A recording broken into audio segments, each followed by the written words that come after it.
Welcome back to Fort Wayne, Indiana, a Monday night for minor league baseball. Memorial Stadium is our venue, and we expect great atmosphere here tonight. This is the home of the Fort Wayne Wizards, the Allen County War Memorial Stadium. Just the second year of existence for this fine facility. It seats over 6,000 fans as they finish honoring the starters and the rest of the players of the All-Star team tonight. You get a good look at the people who will participate. Allen County War Memorial Stadium, a wonderful facility.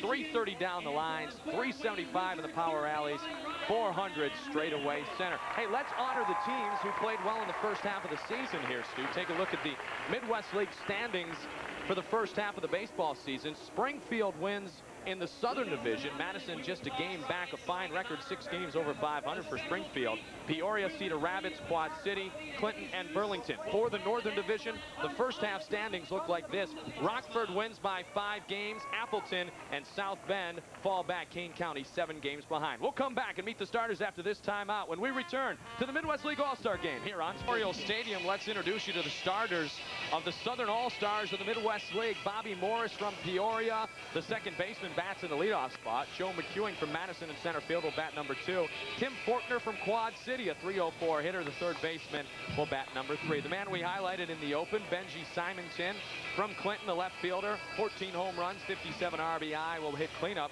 Richard Hidalgo from Quad City, a right fielder, will bat in the 5 spot. John Fantuzzi, number 6, he is the first baseman.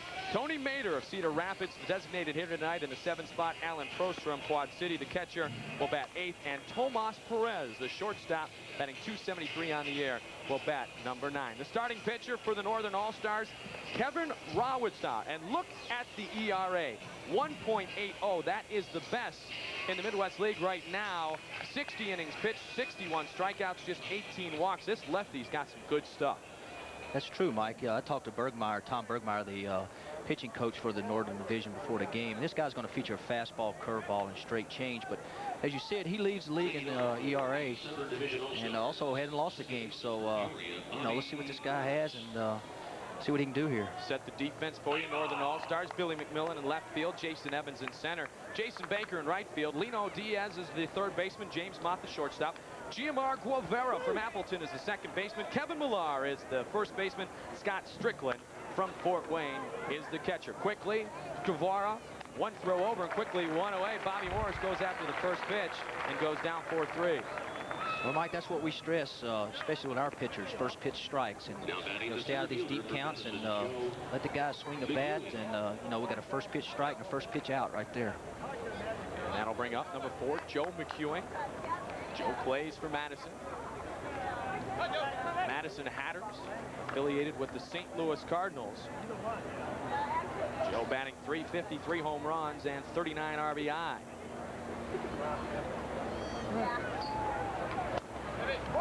Rawitsa inside, ball 1.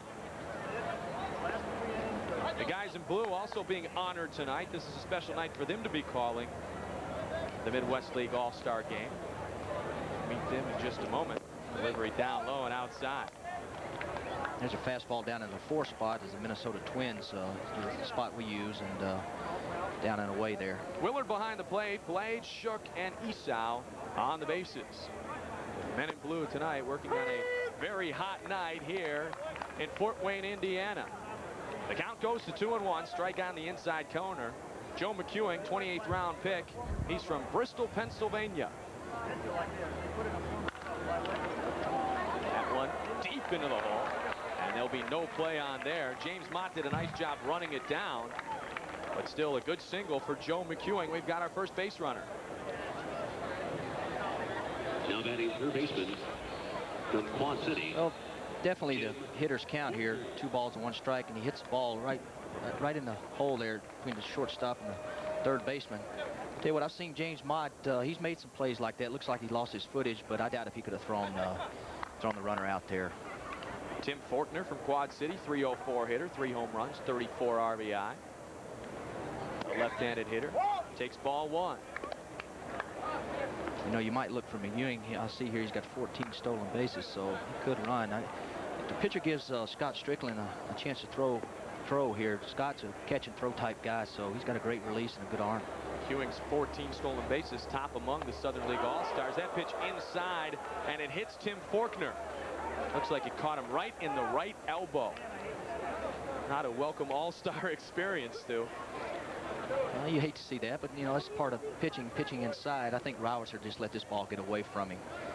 As you can tell, that ball's way inside there, and ouch, it hurts. Looks like he might have got that funny bone there on the elbow, and that don't feel good at all. You hate to see that in the All-Star game, but you know, I'm sure Rowitzer was trying to pitch maybe inside and just got away from him there. And as the gentlemen attend to Tim Forkner, you know he's going to do everything to stay in this baseball game. He's worked hard to enjoy an all-star experience.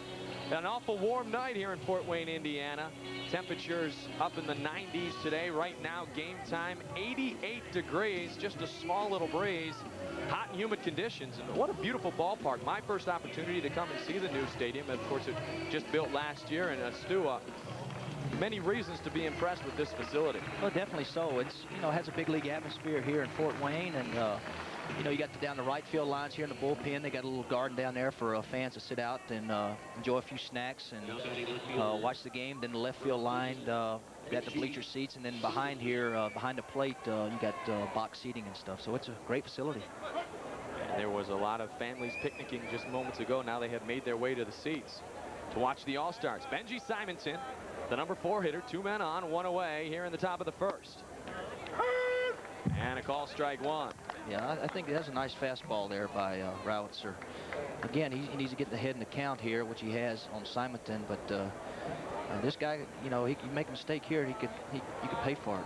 You see the 14 home runs, 57 RBI for the 22-year-old. The Giants' number 3 selection in 92. Count goes even at 1 apiece. Benji plays for Clinton.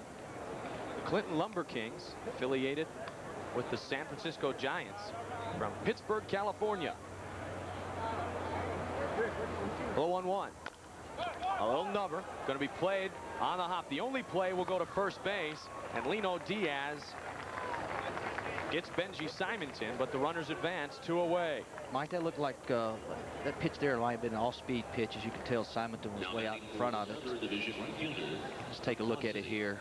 Richard Hidalgo. It was down and in. Looked like an all-speed pitch. He hit it off the end of the bat, and you know, they made a fine play there. It wasn't a double play ball, but make sure you get 1 out there. Now we have 2 outs and a man on second and third. So Rowitzer, see if he can get out of this. Lino Diaz of Rockford making the play at third base. This is Richard Hidalgo.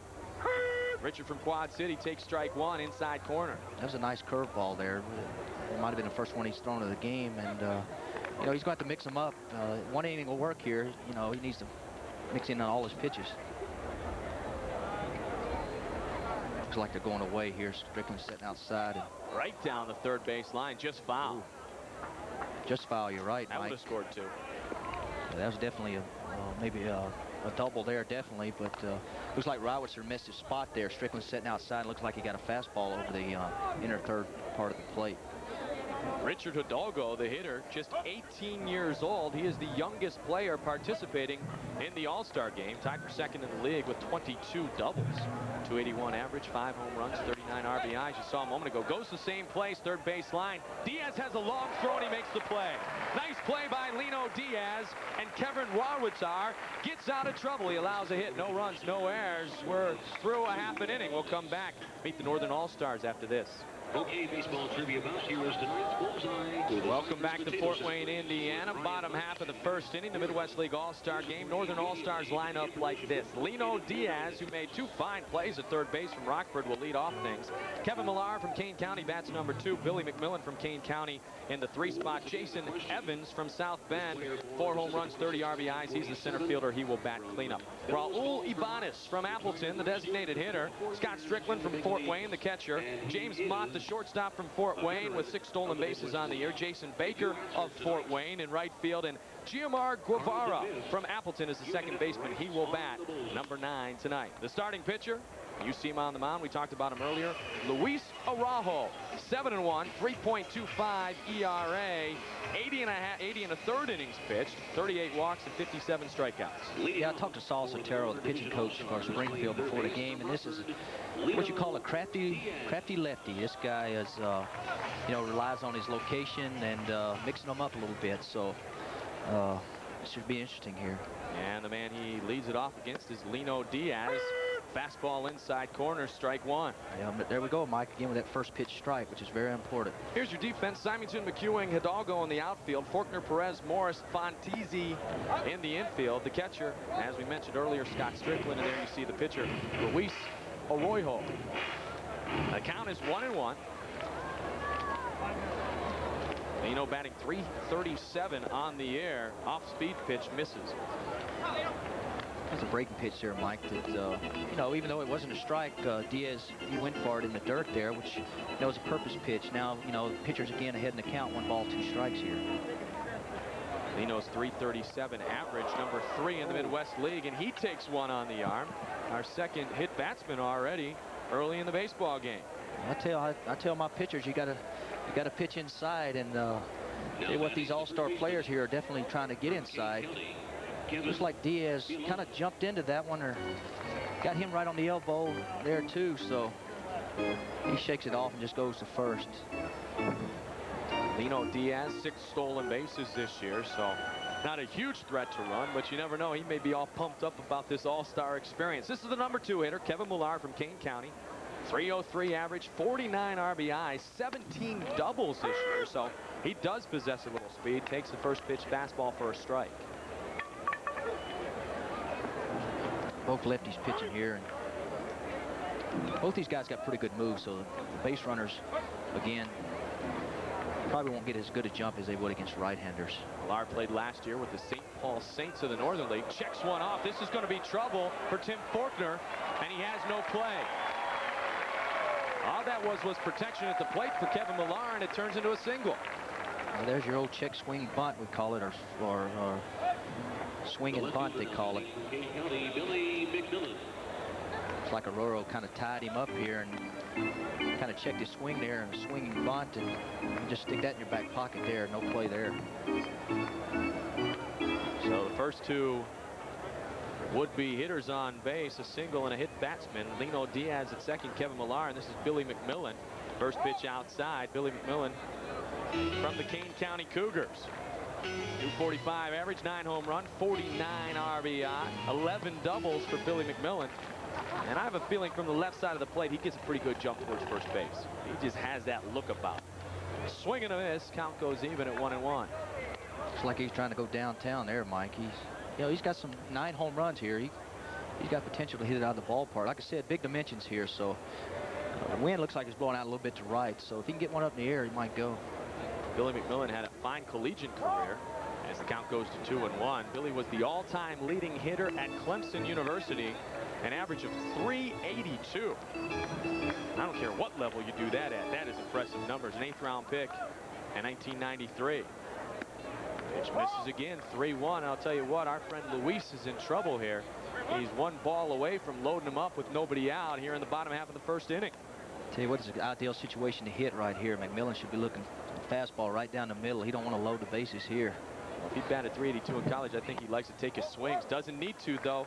Luis Araujo having trouble with the control. As he walks, Billy McMillan hits Lino Diaz, and the bases are loaded now for the Northern All-Stars here in the bottom half of the first inning. Mike, what Luis is going to have to do here is he's going to have to take just 1 hitter at a time, actually go 1 pitch at a time. And, you know, what he needs here is an out somewhere and keep this game from breaking open here in the first inning. You know, if he can stay out of these big innings, keep from giving up 3 or 4 runs an outing per inning, you can stay pretty much in the game.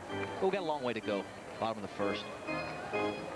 Jason Evans of the South Bend Silverhawks. Pretty impressive average, 30 RBI. Jason, the center fielder. South Bend with the new unis this year, the Silverhawks logo. They went away from the traditional White Sox uniform a year ago. Luis missed with a curveball there, starting this guy off. So he's trying to mix them up. Main thing now, he just needs to throw a strike and, like I said, get an out somewhere. Here's the 1-0. Swung on and fouled back. Count goes even at 1 apiece. Ideally, Mike, here we'd like to have a, you know, I'm sure Luis would have a 1 hopper back to him and go from the pitcher to home to first, but that's a pitcher's dream to get one of those. But like I said, we just need an out here.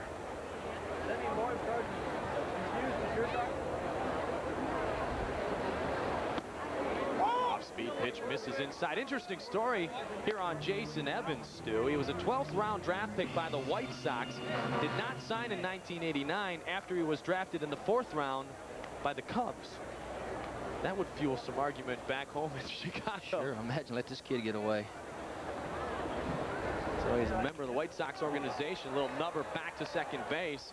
Very harmless as they got him inside on the fist, and Bobby Morris of Peoria hauls it in, 1 away. That was a quality pitch there by Arroyo. For the Northern Division, the designated hitter. Bases loaded here, nobody out. He got inside very well there and jammed the guy and hit a lazy looper over the second baseman. So there's the out that he needed. Now he needs a double play ball here or something to get another out here to keep this from being a big inning. Appleton Foxes, Raul Ibanez. Fine average at 326, 37 RBI. First pitch ball. Fastball up in the zone there. He needs to keep the ball down here and try to get a ground ball double play.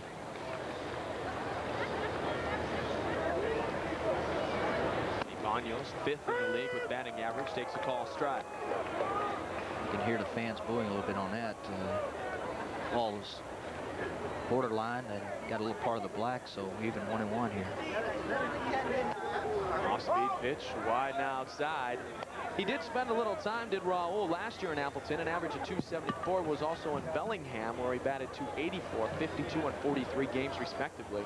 21 and 15 RBI. Got the outside corner, and the count goes 2-2. In 1992, Raul played at Tempe, a fine average of 308, 16 RBI, had 8 doubles, 2 triples, and a home run. Here's an action pitch here, Mike. You want something to happen right here. And he gets him high with the heat. And all of a sudden, Luis looks like he'd get himself out of trouble if he can take down Scott Strickland. Well, like I said, this is an action pitch here, Mike. 2-2, you want something to happen, and it looks like Luis went up the ladder here with a fastball, and looks like it had a little juice on it, and the guy went for it here. So 2 pitches previous to that looked like he nailed that outside corner. So this has been a fine job of pitching by Luis here, and of course we got Scott Strickland here. He looked for this guy to put the bat on the ball somewhere. This is a guy you know very well. Scott Strickland played just 9 games with Fort Wayne last year, but obviously he earned his trip to the All-Star game with his performance in the first half of the season so far this year. He's been consistent for us this year. He's leading our team in hitting around the 295 average, and takes a fastball there for a strike. Scotty swing a bat real well, and he's mostly known for his catching and throwing, but this guy here has carried our team this year as far as hitting, and I hope he can keep it up the second half of the season. The 1-1 pitch. Arroyo set to go. Down the line, foul ball. That, my friends, was close. He just stayed with that pitch nicely, went down the left field line, just foul. Scott Strickland. Well, Scotty goes that way a lot, and the majority of his base hits this year have been down to left field. Boy, that was close there. That was good for at least 2 RBIs there, and ended up with a man on second and third. But Luis must be living right. See what he can do here. Ahead in the count, 1 ball, 2 strikes. Get out of a bases loaded, nobody out jam. High with that one. Count goes even at 2 apiece. Bases are loaded. The count is 2-2. Lino Diaz on third, Kevin Millar on second, Billy McMillan on first. Here's that action pitch I was talking about right here, 2-2. Against Strickland. Misses and the count goes full. Well, he's run the gamut here in the first inning now. Well, Mikey, he's got nowhere to put them. Bases are juiced. Like I said, Strickland, he pretty much puts the bat on the ball, so let's see what we got here. I don't know, he'll probably try to challenge Strickland. Strickland leads the Wizards in walks, but he doesn't get it that time. The fastball beats him, and Luis Arroyo gets out of a bases-loaded jam. We are scoreless after 1 complete. It's the Midwest League All-Star Game here on Sports Channel. Beautiful night in Fort Wayne, Indiana. Mike Goldberg, Stu Clyburn here at the Midwest League All-Star Game. Second straight year we've done it here on Sports Channel. Last year from Kane County, this year from Fort Wayne, the Allen County Memorial Stadium. And as you see, we've got a new pitcher already, and that's what Stu said in the open. Tim Hirakalia on a nice line, 93 2/3 innings pitched. So he's pitched a lot of innings, 63 strikeouts, 3 complete games. Tim plays for Appleton, a record so far of 8-3 and a fine 1.92 ERA. That is very fine. 13 games, he started 13. 3 complete games, which is very interesting here with Tim. You don't see a lot of complete games in this league, so 3 there is very interesting.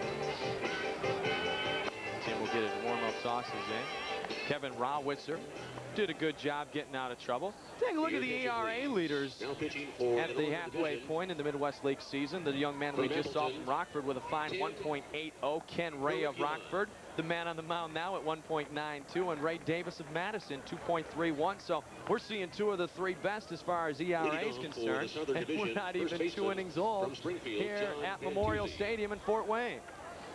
They're throwing these hot ERA leaders at us right off the bat, so that's good. I think we're going to have a chance to see everybody tonight, Mike. Well, we wanted to see the best, and we certainly will here on Sports Channel. Team needed one more warm-up toss, I suppose. Little outside with that one, ball 1. The batter is John Fantuzzi. John plays for Springfield. And nice fastball there on the outside corner. Makes the count 1-1. Johnny, an 11th round pick in 1992. 300 hitter as they hit the halfway point of the Midwest League season. Keep in mind, too, fans, that there are 2 champions in the Midwest League, so it's more than going into the All-Star break in first place. You win the first half division title, so congratulations to those 2 teams that we highlighted earlier, Rockford and Springfield, who won the first half titles. Fantuzzi from the Sultans of Springfield, like they like to be called, Florida International University, fouled away. Count goes full at 3-2. Fantuzzi, 38 RBIs on the year. Hirakalia, he got behind the count 3-1 and then challenged him with a fastball there, 3-2. He'll probably come back with the same thing here. Fouled off. I don't know if that was a breaking pitch or not. It looked like they have a little bend to it at the end. Might have been a little slider, a little cut fastball. Not enough to fool the hitter. 8 wins in the first half of the season for Tim Hirakalia is pretty darn strong, but he walks the first batter he faces here, John Fantuzzi. And Fantuzzi will wheel on to first base, and the leadoff man on once again. That leadoff walk, that's something I try to teach my pitchers about staying away from. From Cedar Rapids, percentage of leadoff walks scored in this game is about 75–80%, so we try to eliminate those leadoff walks and also those 2-out walks. Fantuzzi yet to steal a base this baseball season. Tony Mader, designated hitter from Cedar Rapids, signed as a free agent out of the University of San Diego, 22-year-old young man. Tony takes the first pitch, ball 1. Tony, 266 average, 8 home runs, 26 RBI. Here's the 1-0. Call strike 2. Or check that, 1-1 the count. Well, like Tim gave him a slide step there, try to hold a runner close, and also that slide step to throw the hitter off also. Off-speed pitch, strike 2 called now. There's a nice breaking pitch there, curveball. So he's 1-2 in the count. Mayer plays for the Colonels of Cedar Rapids. So the leadoff man, John Fantuzzi on first. Scoreless game, top of the second. And he gets him with the off-speed delivery, strikes him out, the first strikeout of the night for Tim Hirakalia. Looks like Tim's mixing in from Quad City, a curveball, and this looks like a slider to me. See, as the ball coming down and breaking away from the hitter, kind of a slurve slider type. So looks like he's featuring a fastball, curve, slider, and a straight change. Right? How did the name Slurve come up as we get a look at Alan Probst here? You guys just couldn't figure out another thing to call that mixed up pitch, huh, Stu? Well, it's in between a a true slider and a curveball, and a lot of your pitchers don't have the true slider, which breaks very little. More pitchers, they throw the slider. It's more of a slurve. And thus the name Slurve has appeared in the annals of baseball. it's just a more break to the, you know, the kid calls it a slider, and we call it a slider, but actually with the break in it, little hump in it, it's going to be a slurve type pitch. Alan Prost from Quad City. You saw the numbers on him a moment ago, 254. There it was right there, Tim. There's your slurve. There it is. Tim Baricula showing it to us right there. From Avis, Pennsylvania. It's for the River Bandits of Quad City.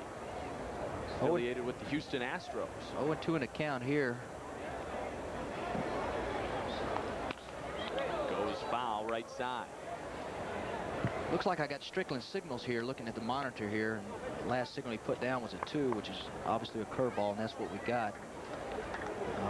No man on second right now, so they're probably just going with one sign. Well, he's your catcher, so you should be able to figure out what he's doing there, huh? Looked like he shook him off there. Going outside here. The 0-2 again. Fouled back one more time. You'll see Strickland put down the signals here, and then you'll see him at the end go one way or the other with his finger, and that's for location. Looks like we had a 2 down there and a 3, 2 for the curve. There's a slider right there, so look for a slider right here on the outer third. There it is. He hits it back towards right field. Jason Baker of Fort Wayne hauls it in, and there's 2 away. So Tim's featuring his curveball and a slider here, along with his fastball. Now batting for the Southern Division, the shortstop from Burlington, Tomas Perez.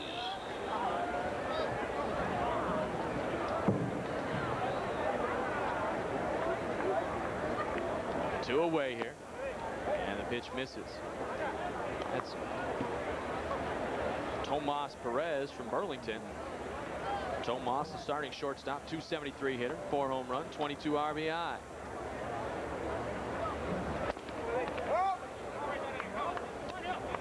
Tim behind the count here, 2-0. Tomas Perez.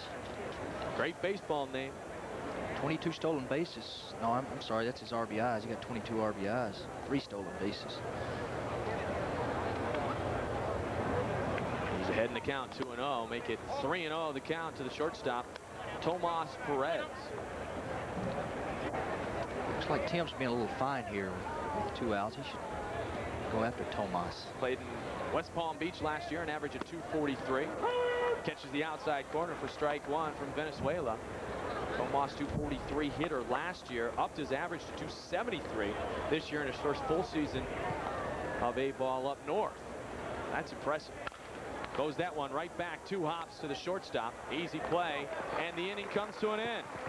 1.5 in the books. We're scoreless here at Fort Wayne, the Midwest League All-Star Game on SportsChannel. Back to Fort Wayne. We're scoreless. Bottom of the 2nd inning. Stu Clyburn, Mike Goldberg, and George Spelius, the president of the Midwest League, has joined us up in the booth, in a perfect night for a great evening of Midwest League All-Star baseball, George. Well, hey, listen, you know, when you want that All-Star game to come off, you want the weather to be great, and we've got it. Whoever your weatherman is in the Fort Wayne area, we got probably Stu over here. He knows a lot about the weather in this area. Well, obviously, as our fans saw in the opening, knows a little bit about style. He's all snazed up for this tonight. Is this an acceptable dress code, George? I don't know. They get paid very well in the minor leagues, as you well know. How about the whole experience? I mean, you guys have done such a great job at the Midwest League offices. We were fortunate enough on SportsChannel to have the game last year from Elstrom Stadium in Kane County, and attendance is up, the excitement is up, and it's just pure family fun, isn't it? Well, listen, you know, I think fans are understanding what the minor leagues are about, that those are your major league players of the future, and quite a few of these young guys are going to be up there playing in both American and National League, and that's what it's all about. Luis Arroyo will work the 2nd inning here for the Southern All-Stars. Due up to bat, James Mott, Jason Baker, and Guillermo Guevara going up to the first pitch again towards right field. Richard Hidalgo hauls it in, and quickly 1 away, so Mott wastes no time at the plate. Fort Wayne hitter going after that first pitch again, Stu. I tell you what, James got some power, and he showed there. He hit the ball deep to right field. Looks like the ball was up and out over the plate, and you make a mistake to James there. I've seen him hit a lot of balls a long ways, and looks like he didn't get all that one. Another one of the Wizards, hometown favorite here. Jason Baker from Fort Wayne played the last 2 seasons in Elizabethtown. 298, 217 respectively from Shelbyville, Tennessee. First pitch outside, 259 count. As this day came forward, George, what was the most important thing that you were stressing to people putting together this fine event? Well, number one, their promotions have started from about a year ago. That's when the Midwest League went ahead and chose this particular city to be the host, as we have already picked the 95 site, which is going to be up in Grand Rapids, and the Whitecaps will host the 95. So they had that whole year to promote it, get the sponsorship, find people like you to put this on television and let the United States see what minor league baseball is about. Baker took 3 straight balls. That one a call strike. So 3-1 the count to Jason Baker. It's interesting, as we've had the opportunity on Sports Channel to televise the All-Star game, as I mentioned last year. Little nubber, 2 bouncer. Tomas Perez makes the play easily, quickly 2 away. We have seen South Bend baseball, we've seen Kane County, and the caliber of play just seems to always improve. And then when the guys get really good, they move on, and then we get the next young group of talent. Right, so often they say, like, maybe the talent is deteriorating, but I still think we've got some very fine ball players at the minor leagues that are working through the system to get to the major leagues, and baseball is flourishing. This particular year, a statistic that you might want to know, we hit 1,015,000 for our first half. That's that right? The first time we've gone over 1 million first half of the season. So that's telling you how people in the Midwest like to come out and support their minor league baseball. That is outstanding.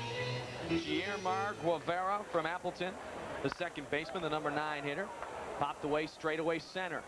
Joe McEwing from Madison hauls it in, and quickly 3 up and 3 down. 2 in the books. We'll come back, visit a little further with George, and continue our Midwest League All-Star Game presentation on Sports Channel after this. For our Cypress Potato Sack race. Here tonight in the Midwest League All-Star Game, new pitcher from South Bend, Mike Sorotka, 7-3 record, ERA just under 4. The lefty, 4 complete games, a lot of innings, good set of strikeouts, and the strikeout to walk ratio excellent, almost 3-1, Stu.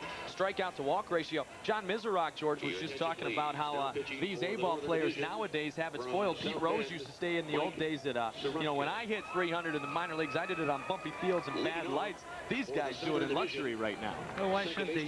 When they get up to the bigs, they're playing on beautiful surface fields, and why not learn early? That way it's easier when they get there. Bobby Morris, a 4-3, went after the first pitch in the first inning, 0 for 1 tonight. Morris to face Mike Sorotka. Takes the first pitch outside, ball 1. As you look towards the future, George, things have improved so much over the past couple of years. How do you continue to make them better? Well, we're here in the Midwest, and you wonder how far north we can go, how far south and west and east, and it sort of shakes out. When you think that maybe there's no room for expansion or a team to move on, some nice place with demographics such that a ball club will pick up and move on to greener pastures. But let's keep those carpets out of the minor leagues, though. I like this natural grass. Now, this is a beautiful facility here in Fort Wayne. I suppose it was an easy choice to hold the All-Star Game here this year, huh? Well, it really is, and an area like this, Fort Wayne, is so enthusiastic about baseball, and they're very supportive here this evening, and they well deserve it, as does the West Michigan Whitecaps a year from now. It's interesting. I think the Midwest is special in that regard, George, and tell me if you agree, as Bobby Morris will go 4-3 again here to start out the 3rd inning. And what I mean by that is you go to places like South Bend, Indiana, Fort Wayne, you even go to suburban Chicago and Aurora, you go up to Appleton, you go to Cedar Rapids, Quad City, and these people there get into their sports and support their local teams. I mean, the Fort Wayne Comets here, the IHL, a long-lasting team in the International Hockey League, minor league hockey, without a major league affiliation. They really do support what happens in their communities. Well, at Class A baseball, the players are very close to the fans, and the fans relate to the minor league baseballs at this classification. Not that they don't appreciate Major League Baseball. The majors and the minors need each other, as you well know.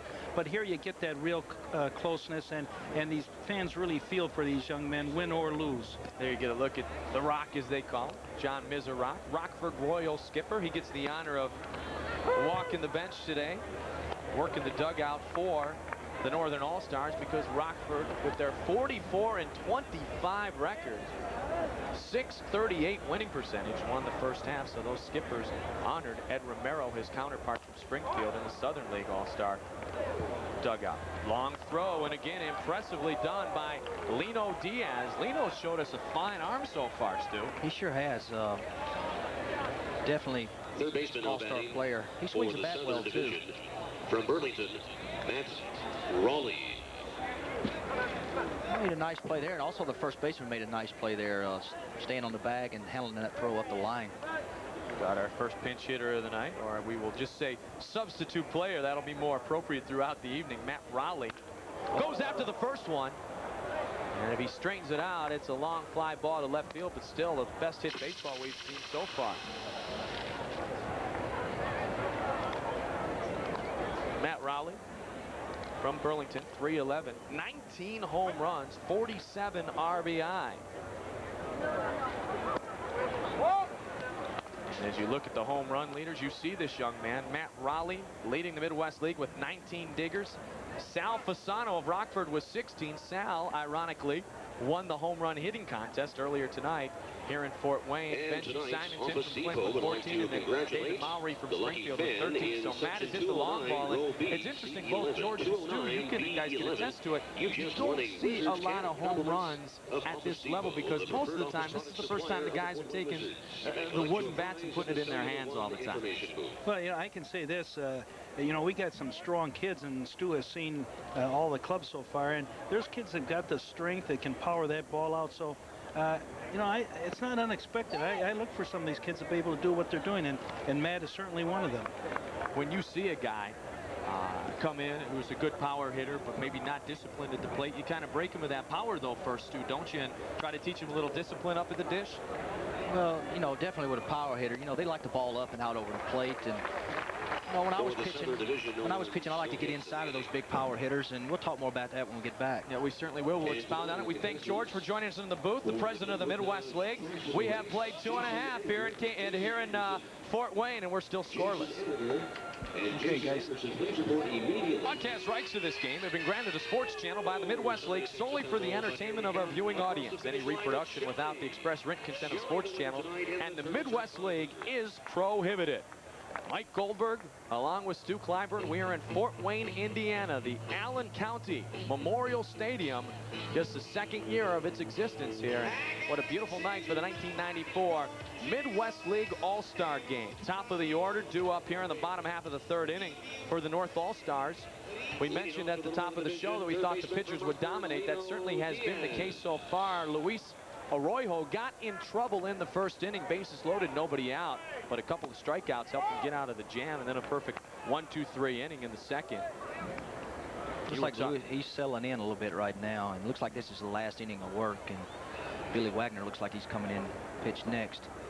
Diaz was stranded on third base in the first inning. You were making that point about during your career being a pitcher wanting to come inside on those power hitters before we went to break. Well, like I was saying, Mike, those guys like the ball out over the plate and get their arms extended, and you know, you got to pitch those guys in and get in on them, and you know, if you're trust enough in your stuff and trust enough in your fastball, you got to get inside on those guys, and then that set up your breaking stuff away. And there you see our second hit of the baseball game, Lino Diaz. Now batting 1 for 1. Looks like his ball was inside, but it was up just enough where Lino, or it's a breaking pitch up, just enough up where he can muscle it over the second baseman's head there. Ball up in the zone like that, even though hitter gets jammed, he's strong enough he can flare it over the infield, and that's exactly what happened there with Diaz.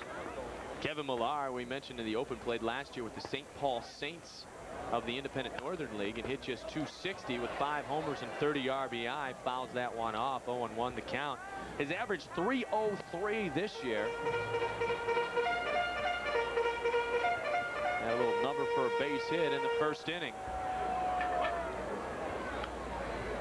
It's a little bit like former White Sox Dave Gallagher. Yeah, boy, that was a good hitter there, still is. I faced him many a times in the minor leagues and in the major leagues, and this guy there could really swing the bat. And it goes down the line. That is a fair ball, and that'll be extra bases. He will wheel around into second. The runner will hold on third, so 2 men on, nobody out here in the bottom of the third for the Northern All-Stars. A double for Kevin Millar. Looks like, again, Mike, pitch out over the plate. Villar means McDonald's will donate $75 to the Boys and Girls Club of Fort Wayne. That's McDoubles for kids. Right down the middle there, out over the plate, and he just pulled it down the third base line for a double. So Luis is in trouble again here with nobody out. Billy McMillan from Kane County, recipient of a base on balls in the first inning. Let's see if Luis can get out of this jam. And they got the infield back, so they're going to concede the run. This is still bottom of the third inning, early in the game. Araujo delivers, and that one will go foul out of the baseball park on the left side. I know our skipper back home is watching this game, Jim Dwyer in Chicago. I'm sure he's watching this game tonight, and Drew's sitting there with him, I'm sure. Little Drew Dwyer. Kevin Millar and Billy McMillan are the 2-3 hitters for the Kane County Cougars. They're 2-3 in the order tonight. They have combined for almost 100 RBI on the year, 49 each for Millar and McMillan. Pitch in the dirt, and that will score the first run of the evening. Lino Diaz comes in to score, and it's 1-0 Northern League All-Stars. It's like an off-speed pitch, Mike, that got away from the catcher here.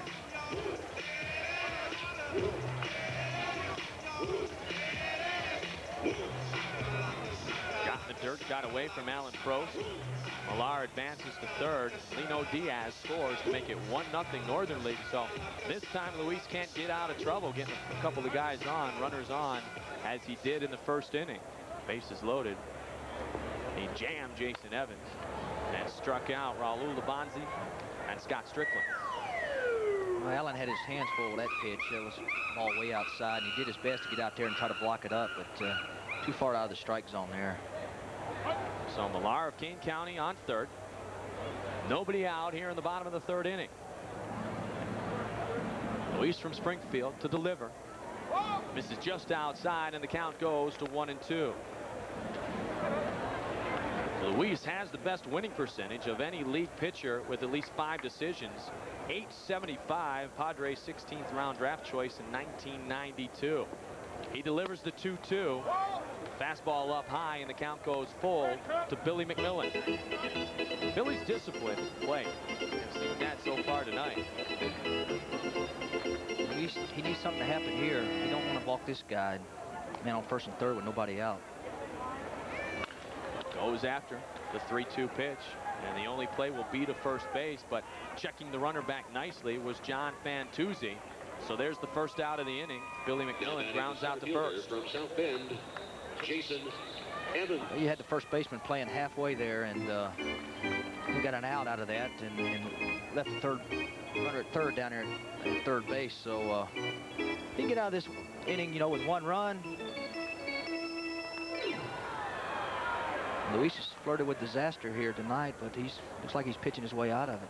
Jason Evans got jammed in the first. That's a base hit and an RBI single. Jason Edwards of South Bend, or Jason Evans, delivers. Kevin Millar scores, and he moves all the way in wisely to second base. No, they get him out. They call him out at second. As the fans did not like the call, but Jason Evans does the job and gets the RBI.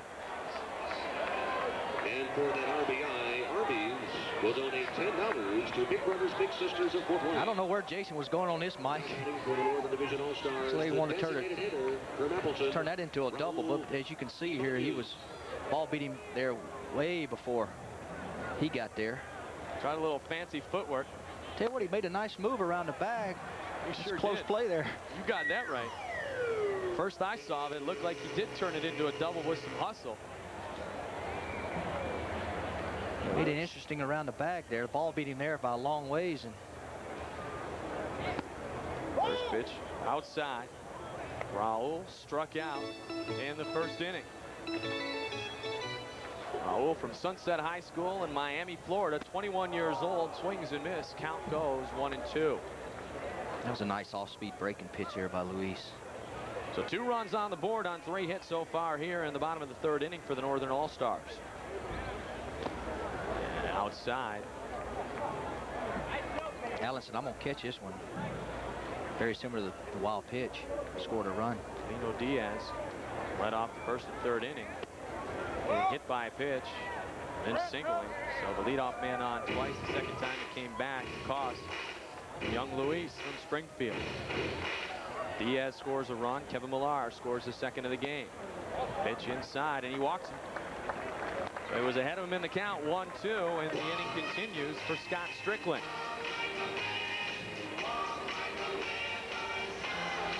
Now batting second walk issued by Luis Araujo. Fort Wayne Wizards, Scott Strickland.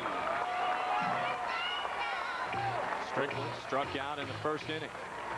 Mike Luis is definitely getting his work tonight in an all-star game. He's thrown quite a number of pitches, and with 2 outs here in the bottom of the third. Folks in our Sports Channel viewing area familiar with the Mid-America Conference. Scott Strickland played collegiate baseball at Kent State University, a member of the Mighty Mac, as they call it.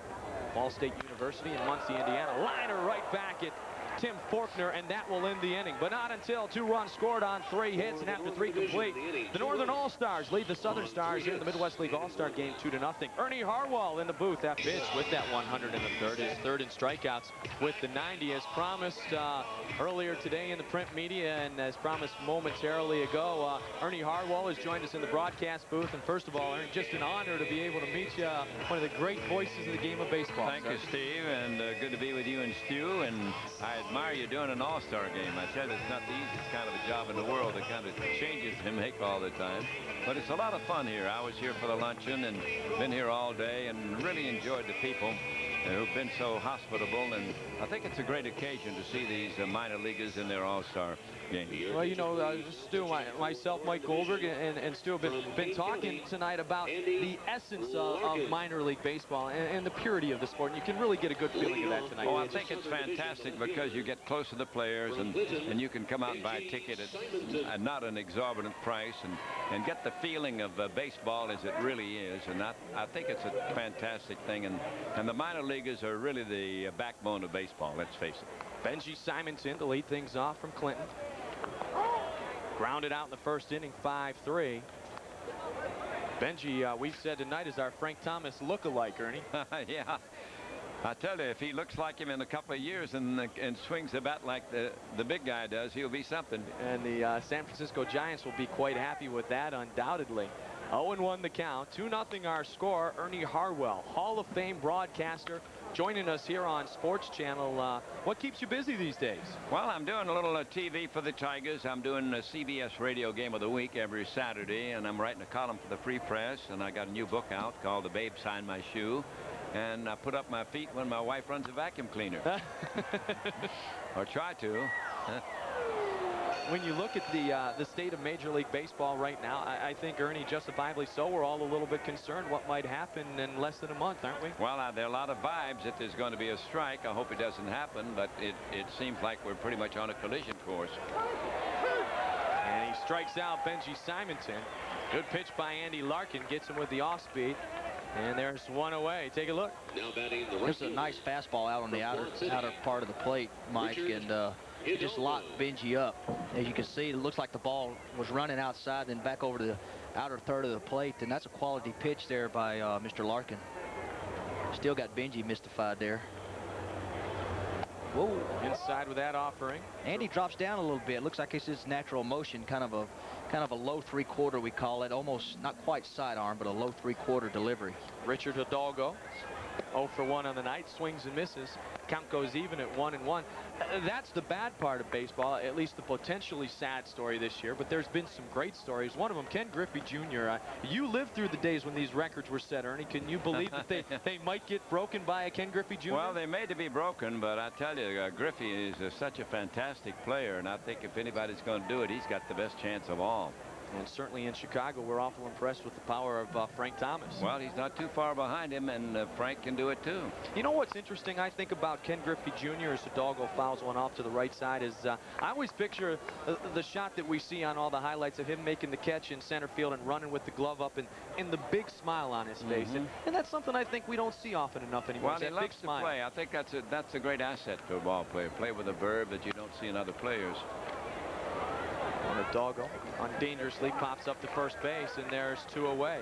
How has the game changed over the years? I think the big change, and maybe Stu will agree with me on this, is the bullpen. When I came to Brooklyn in 1948, if a guy was in the bullpen, he was a washed-up starter or else had a sore arm. Now the bullpen guy can be the star of the team and make more money than anybody.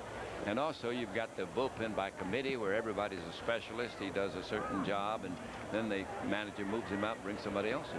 That's true, Ernie. It's the bullpen, you know, it's the specialty, the closer.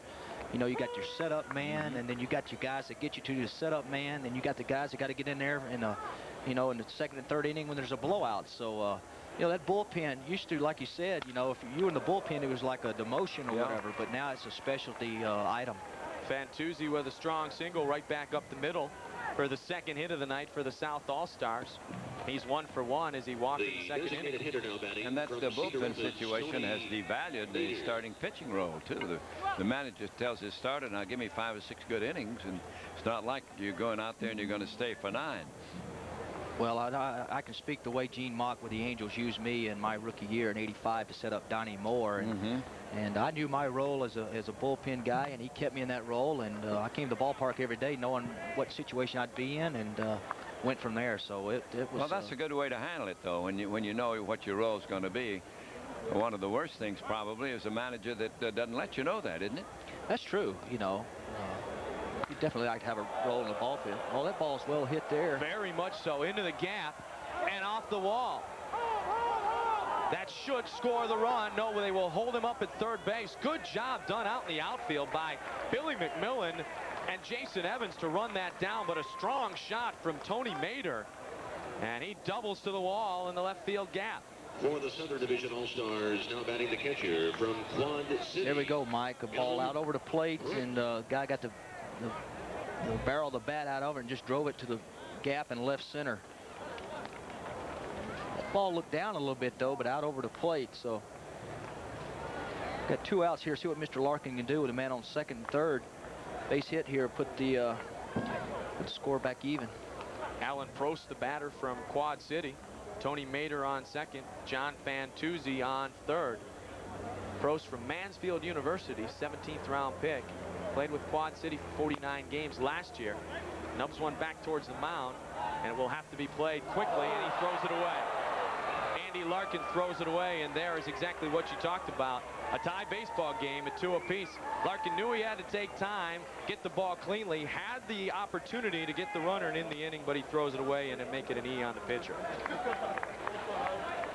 The shortstop now batting from Burlington. Mike, I think Andy kind of nonchalanted this ball. He looked like he should have jumped right on it and gave a flip to the first baseman. Actually could have got over and tagged the guy, but threw the ball up the line there. First baseman had a tough play there and 2-run score. That's that pitcher's fielding practice we talk about. It's very important from spring training on. And the go-ahead run on second base in scoring position for Tomas Perez, who grounded out to second base in the second inning. When you watch these young guys, what do you look for as a fan of the game of baseball? Well, I think you look for a guy's coordination and the way he handles himself, mostly because you know people are always going to make mistakes. That happens in the big leagues or the minor leagues anywhere else. And I think it's very important, and Stu probably agree with me, that you've got to hone your skills in the minors if you can.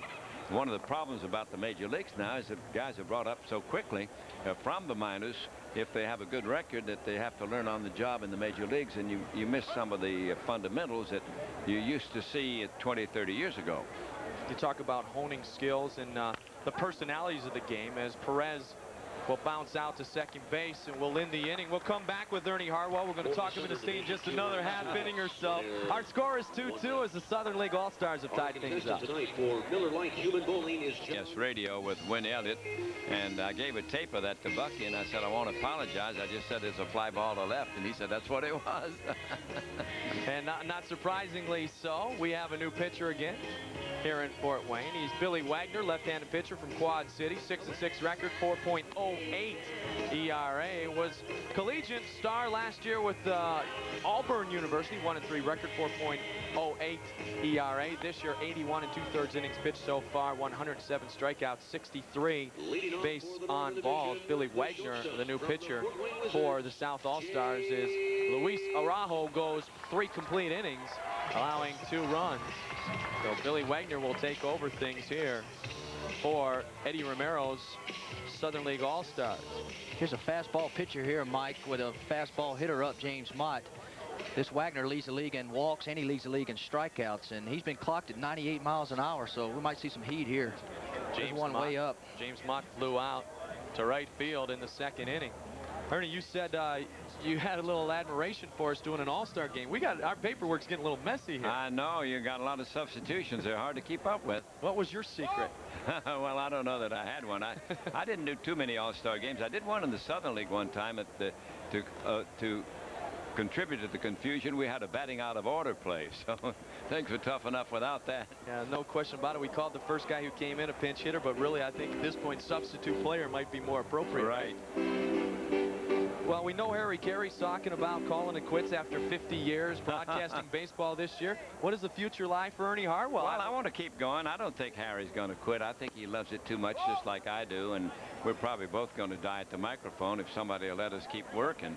And it's a great job. I've enjoyed it, and it's been a blessing to me to have a job that I enjoy, and I just want to keep on keeping on. You know, I grew up in Cincinnati, Ohio, grew up listening to Marty Brenneman, which shows that I'm a little bit younger than some of us here tonight. But Ernie, you get a voice like that with a professional baseball team, and I think it really does become part of the culture. I think fans in Cincinnati would agree that Marty and Joe have the same kind of feeling when you talk about the Cincinnati Reds as Pete Rose, Tony Perez, Joe Morgan, sure. and the Big Red Machine. Right. I saw those guys last week, and you know, they had a big celebration for Joe Nuxhall in Cincinnati a couple of weeks ago. His 50th year in baseball, the anniversary of being the youngest guy ever to play in a ball game, and he's in pretty good shape. A good Miami of Ohio man. Yeah, right. Mid-American Conference, and the old left-hander rounding third and heading for home. Yeah. To coin a phrase by Joe Nuxhall. There's a base hit. James Mott gets his first base hit of the night as he gets it through the gap between third base and shortstop. You know, we were listening, at least I was, to Harry Carey talking this morning about the retirement of Ryan Sandberg. And Harry is really adamant about the fact that he respects the fact that Ryan felt that he was not contributing the way he wanted to anymore and walked away from the game. Surprised? Your feelings on it? I was completely surprised, but I have about the same reaction that Harry had. I admire the guy for stepping away, if that's the way he feels about it, because he could have stayed and certainly made some great money in subsequent years. There's no question about that. And it's funny, so often, unfortunately nowadays, you talk about the career of a professional athlete and there's a blemish somewhere around it. With Ryan Sandberg, that's not the case. Well, I think baseball has always been a business, but it's just gotten to be a bigger business in the last decade or so. Jason Baker, 0 for 1 on the night. Grounded out to short in the 2nd inning. Lead runner on for the Northern All-Stars, James Mott, with the single to the left side. 2-2 our score. 2 runs, 5 hits, 1 error for the Northern All-Stars. 2 runs, 3 hits for the Southern All-Stars. They got 2 runs last inning. Lino Diaz and Kevin Millar scoring the first 2 of the evening on the air by the pitcher. A little looper to the left. Benji Simonson comes in and makes the play. A 1 away. Yeah, that's the thing, Mike and Ernie, about that's what I admire about Sandberg. You know, he's definitely, you can tell, you know, this guy's a superstar player, and he's definitely not playing the game for the money. He's playing the game for the love of the game, and you know, he felt like he wasn't getting the most out of his ability, and he walked away from that money. So you know, there's a lot of major league players up there like that. You know, a lot of them got more money and played for enough years where the money's not the thing, that their pride and the way they're playing the game comes into play. That's a good point, Stu. Giarmer Guevara fouls it back. 0-1 the count, 1 away here. Well, you guys have been around ball players like I have, and you know they're so competitive in everything they do, playing cards, pitching pennies, shooting dice, playing baseball, playing golf, and it's just not their nature not to be competitive, and I think they always be, no matter what the money is. A runner going, throw on the way, and he got him. Good throw by Alan Prost, the catcher. And he gets Jason Mott attempting to steal. Jason just had 6 stolen bases coming into the night in the first half of the season. And the gun of Alan Prost gives us 2 outs. Well, James has got the disadvantage of a left-handed pitcher here. And Wagner throws the ball, like I said, up in the 90-mile-an-hour range. And, well, that was a nice throw down there. And the ball beat him there. And he makes the tag. Bobby Morris of Peoria making the tag on James Mott. Now there's 2 away. 1-2 the count to Guevara. Some final thoughts, Ernie, minor league baseball the whole afternoon here in Fort Wayne. Oh, it's been great, and it's just great to see these kids that someday some of them are going to be big leaguers. And you'll be a big leaguer for a long time, we certainly hope. Thank you, Mike. Good luck to Ernie you, Harwell, Stu. Hall of Fame broadcaster, joining us in the booth as we have now played 4 complete here in Fort Wayne, Indiana. We're tied at 2 in the 1994 Midwest League All-Star Game. If a Northern Division designated hitter hits a home run. Midwest League All-Star Game, 2-2 tie, top of the 5th inning. Like to remind you, our next minor league baseball game comes your way July 3rd when the Kane County Cougars host the River Bandits of Quad City. Game time on Sports Channel is 10:30. Sunday, July 3rd, minor league baseball right here on Sports Channel. And these guys are having a good time on the Ryder truck, enjoying Midwest League baseball.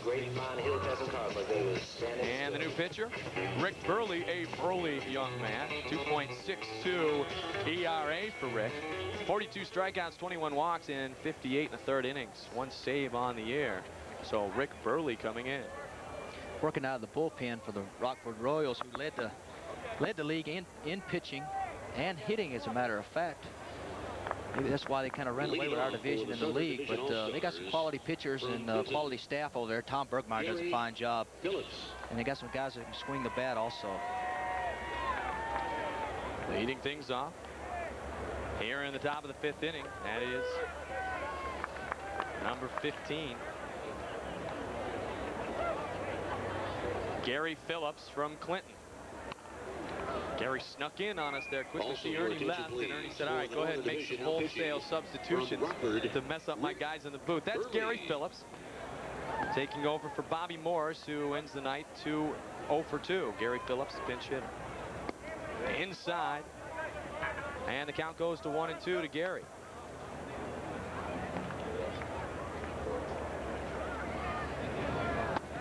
Gary Phillips signed as a free agent in 1992. 1992 Arizona Rookie League Player of the Week last August. 276 hitter, 4 home run, 21 RBI. Count goes full at 3-2 to Gary Phillips, the leadoff man here from Tennessee. Hey, Mike, easy on them Southern boys. I just did that for a purpose. One hopper to Lino Diaz. Diaz makes the play, and quickly there is one away. Hey, look, like a hot night in Mississippi here, I tell you that.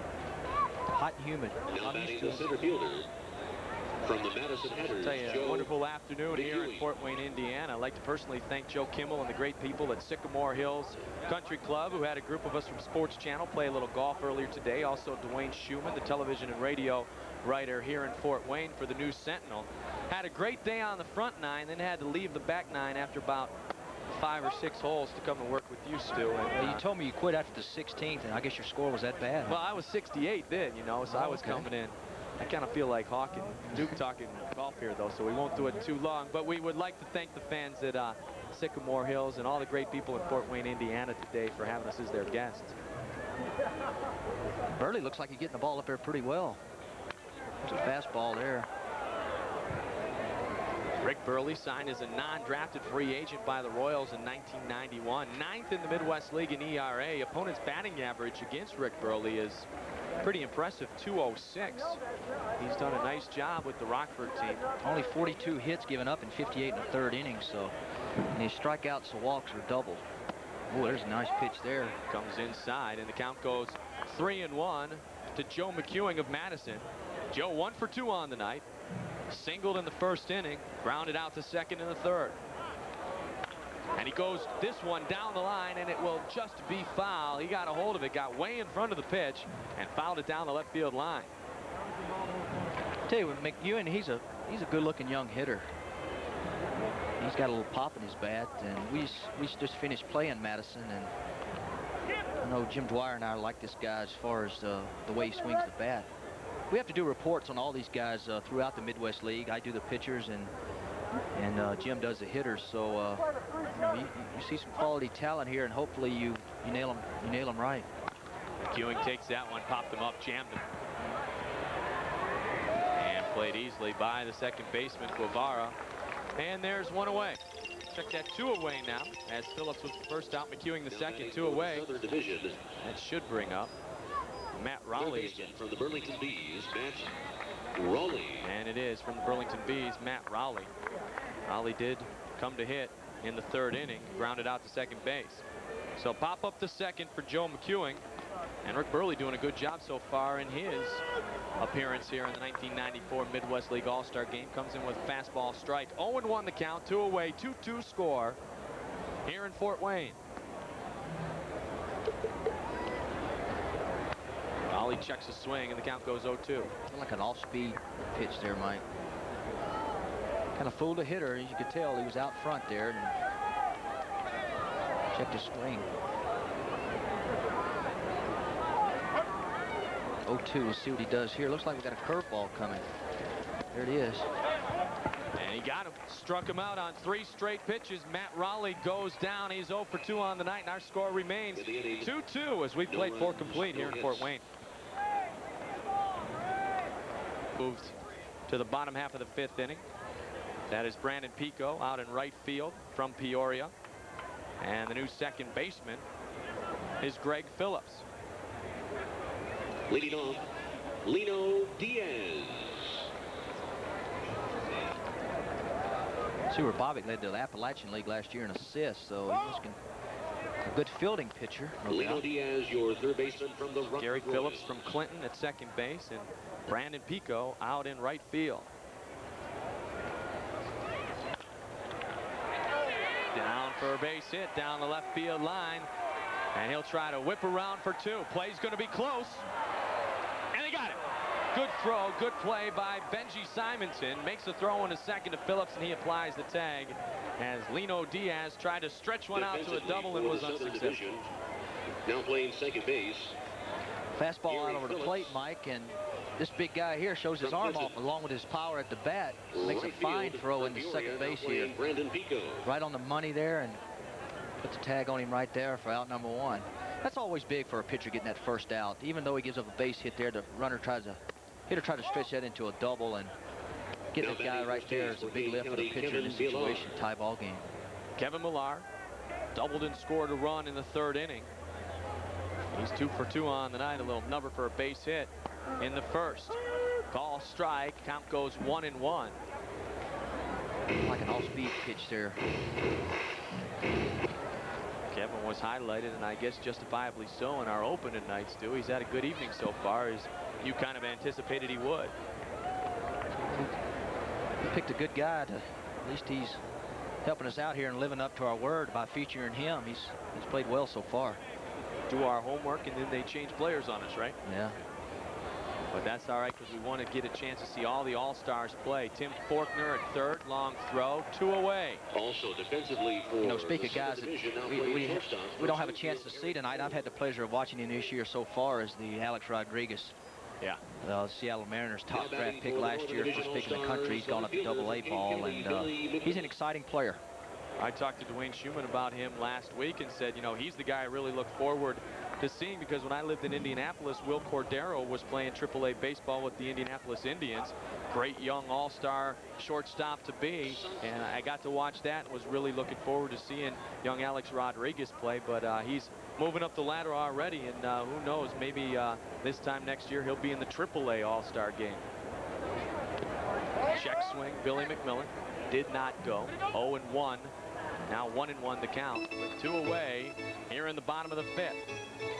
Well, Mikey, you know, these are the future stars of DeMar playing here, as you can see, and just to name a few guys that's been in this All-Star game in the past. Carlton Fisk back in 1968.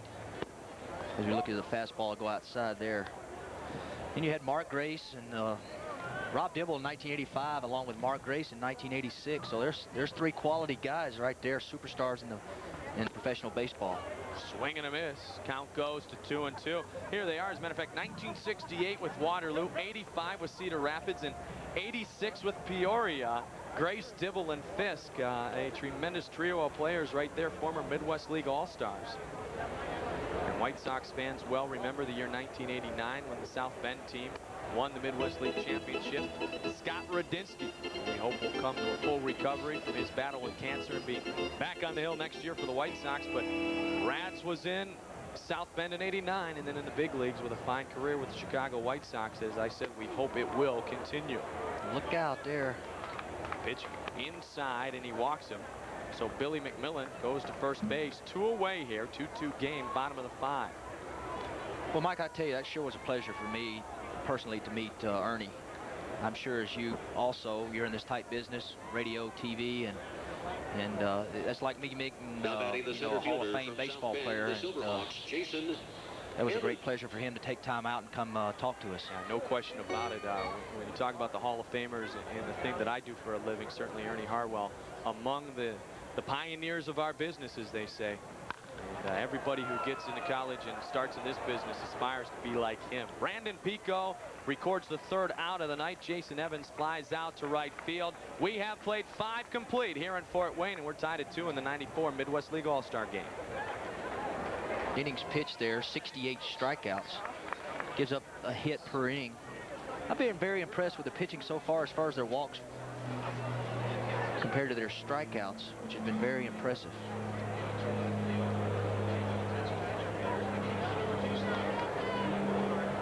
Jim's strikeout pitches, his best pitches, his changeup. Got a new 3rd baseman entering the baseball game, Sal Fasano, replacing Lino Diaz, who made some nice plays at the hot corner. Off-speed pitch swung on and missed. And your attention, please. There's a changeup we were looking at, it's been talked about with this young fellow, and looked like a dandy. Inside, count goes to 1-2. Here's your high and tight. Let's see if we can see your low and away right here. Catcher's sitting up out there. I think he tried to do it. Foul back. Count stands at 1-2. Isn't that what they said about how'd you pitch Ted Williams? High and tight, low and away. Nothing down the middle or anything he could hit.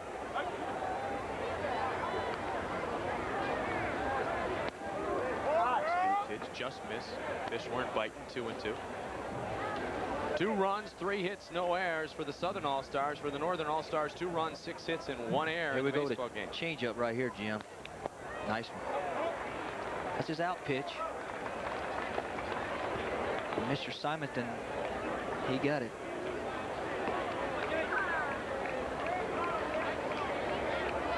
As you can see there, Mike, Benji Simonton way out in front of that, and Jim Cole among the win leaders in the Midwest League with 9 victories. Gerald Wickensick from Madison also with 9. That pitch gets away. Jim Cole, impressive so far in the first half of the season. I don't know if we'll see Watasic.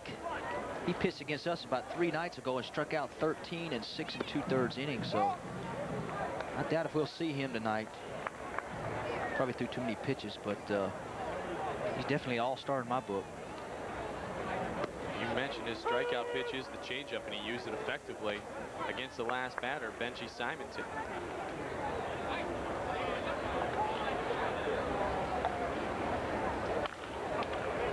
Mike, that's probably the most underrated pitch in baseball is a changeup. You asked all these hitting coaches around the minor leagues and stuff, and the toughest pitch for a young hitter to hit, and even a major leaguer, is the changeup. Brandon Pico again having difficulty, fouls it away. Count goes to 2-2 to young Brandon. Brandon Pico plays for Peoria, .265 average.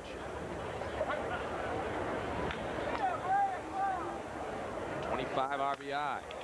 There's a base hit right over the head of the first baseman, Will Fitzpatrick. So Brandon Pico good on his first trip to the plate. Now batting for the Southern Division All-Stars from Peoria, Gabe DeRoss. Brandon looks like he stayed back real well on this ball. Looks like a breaking ball, curveball from Cole, and he stayed back on it well and drove it over the first baseman's head for a single.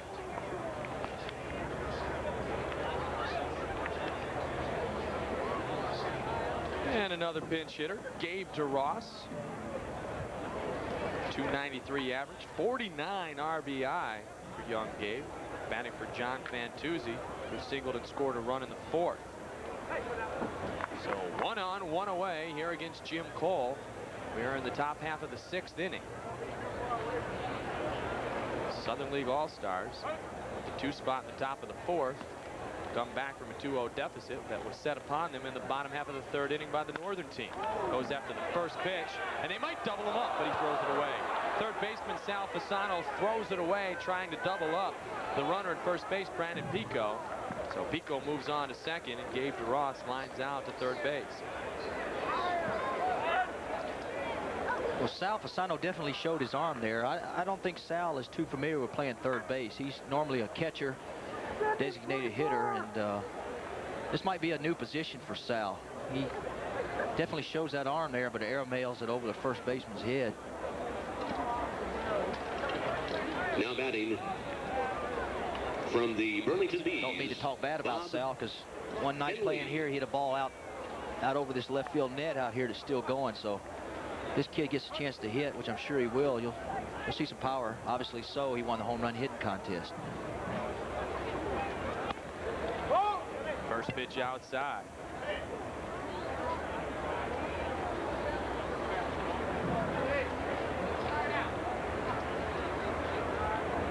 Bob Henley now the batter. He delivers one down the right field line. Fair ball. That should score the go-ahead run. As bobbling the baseball, Andre Newhouse. Bob Henley with the RBI single. And the Southern All-Stars have taken a 3-2 lead. He fought that one off the fist very well. It's like a fastball out over the plate, out of third, and right down the first baseline, just out of the reach of the first baseman, Fitzpatrick. He scores a go-ahead run there. Southern Division from the Burlington Bees, John 3-2, top of the 6th. Nice job done by Bob Henley, the 370 hitter, who had 37 RBI in the first half of the season. This is John Pachot coming to the plate. Pachot going after the first pitch, swings and misses, 0-1 the count. John Pachot, a catcher, 297 average, 14 RBI, just a home run, 9 double. From the Burlington Bees. The 0-1 swung on and missed, off-speed delivery, fooled him. There's a changeup we were talking about, Mike. When we talk about the fundamental play of the game of baseball, as you mentioned, Sal Fasano a little bit over anxious, trying to pick off Brandon Pico after he made the nice play on the line drive. That puts Pico in a scoring position. Sure enough, Henley drives him in with a single down the right field line. It turns out to be big now on the overthrow there. Looks like we had definitely had a guy doubled up. The inning's over, and now they're behind 3-2. So that's a big error there, as it turns out. John Pachot goes after it, and he struck him out. So Jim Cole strikes out John Pachot to end the inning, but not until the Southern All-Stars regain the lead, or take it for the first time, rather. 3-2 our score, 94 Midwest League All-Star game. So the Southern League All-Stars earn the lead for the first time in this evening's baseball game. 3 runs on 5 hits, no errors for the Southern League. 2 runs on 6 hits and 2 errors for the Northern. And here's fun at the old ballpark, huh, Stu? Explain this to me. Human bowling. See it every night here. We have home games. Why? That's something there. Just explain to me why, would you? Human bowling. You get to get a human being in that cage there, and they go at it. Actually, they built them a new ramp there. They get some little head start there, and I believe ever since that new ramp has been built, it's all been strikes. So that's pretty interesting there. Must have some physics majors working on that here in Fort Wayne, Indiana. And the fans on a hot evening sticking around and hopefully enjoying the 1994 Midwest League All-Star game. This town was pretty fired up about hosting the event, weren't they? No doubt about it. We have great media coverage here, and the Minnesota Twins were here to play us in an exhibition game about a month ago, and Andy McPhail, our general manager, was in my office, and we were talking, and he asked me how it was here in Fort Wayne, and I was saying that how Jim Dwyer and I, after the game, would have 4 or 5 writers in there. And he says, well, that's more we have in Minnesota, the big league club. So they do a fine job here in Fort Wayne. Radio, Tom Nichols does a fine job, home and away games. Also, the media here and the newspapers, great job. Raul to lead things off, fouls one away on the left side. Raul Ibanez.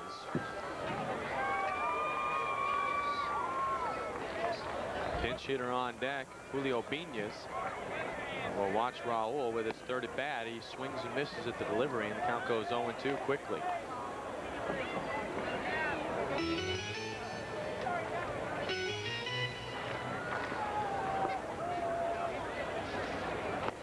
Outside.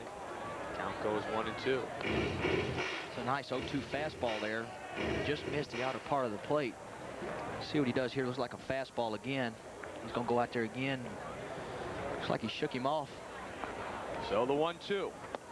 Just outside. Count evens at 2 apiece. And a slider there, Mike, looks like. Here's that 2-2 count we're talking about again. Pitcher wants to make something happen right here. It's an action pitch. Fouled back.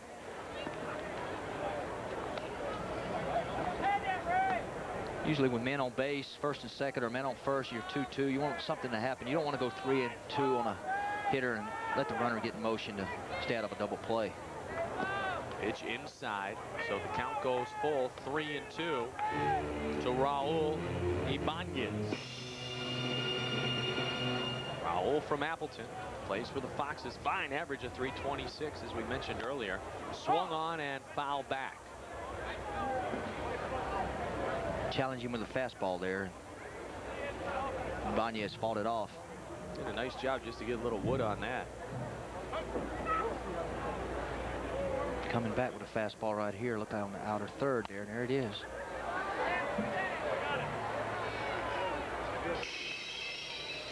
As you can see, some of the crowd in attendance tonight.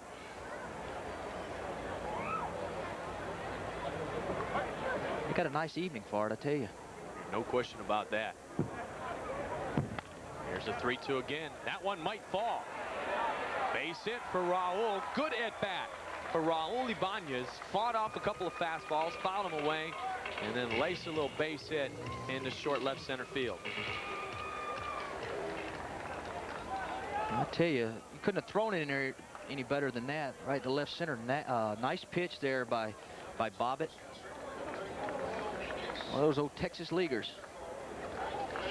As they say in baseball, hit them where they're in. Please. Now batting for the Northern Division All-Stars. The North team has won the last 2 All-Star games. Last year, 3-2 at Kane County, 92. 7-5 at Peoria. 6-6 tie in 91 at Cedar Rapids. Last year, you saw the game right here on Sports Channel. This is Julio Viñas on the South Bend team. Interesting note on Julio, Mike, is he played the exhibition game there, I guess, when the minor leaguers come up in Chicago there, and he hit a home run, I guess. And guess who was on board? Maybe that star down in Birmingham for the Barons. Way down there in Birmingham. Michael Jeffrey Jordan. Ain't no ham like Birmingham. Hey, he didn't throw you guys a bus, did he, MJ? I wish. Well, no, actually he didn't. But I tell you, our bus is pretty nice. We got video and movies on there and everything, so can't complain about that. Now you guys just, it isn't stereotypical. You just watch old tapes of Major League and Bull Durham and all that. You do watch educational films, don't you? I think the other night we had Conan the Destroyer. Well, there's education at its finest. Julio was the 33rd round pick in 91 by the White Sox. Hit .319 for the 93 South Bend White Sox League Championship team. And as mentioned, played for the White Sox in the Windy City Classic this year at Wrigley Field. This guy's got some pop. A stocky guy. Like he got strong body on him. 2-2 action pitch I was talking about all the time. Comes with the fastball and it's fouled back. So the count holds. Runner on, nobody out here in the bottom half of the 5th. 2 runs in the bottom of the 3rd for the Northern All-Stars. 2 in the top of the 4th for the Southern team. And then in the 6th inning, they get a single run to take the lead. 3-2 here in Fort Wayne. Comes again and strikes him out. Off-speed pitch gets Julio. I was going to say, Mike, that was a nice off-speed pitch there. Fastball hitter, and what does he come with? 2-2 changeup. Again, as you can see, the hitter is way out in front on his front foot, and there's that underrated pitch I'm talking about. And Mr. Cole showed a nice one, and Greg Bobbitt there also. Frank Menachino gets his first at bat of the night. Menachino impressive so far this year. Look out. That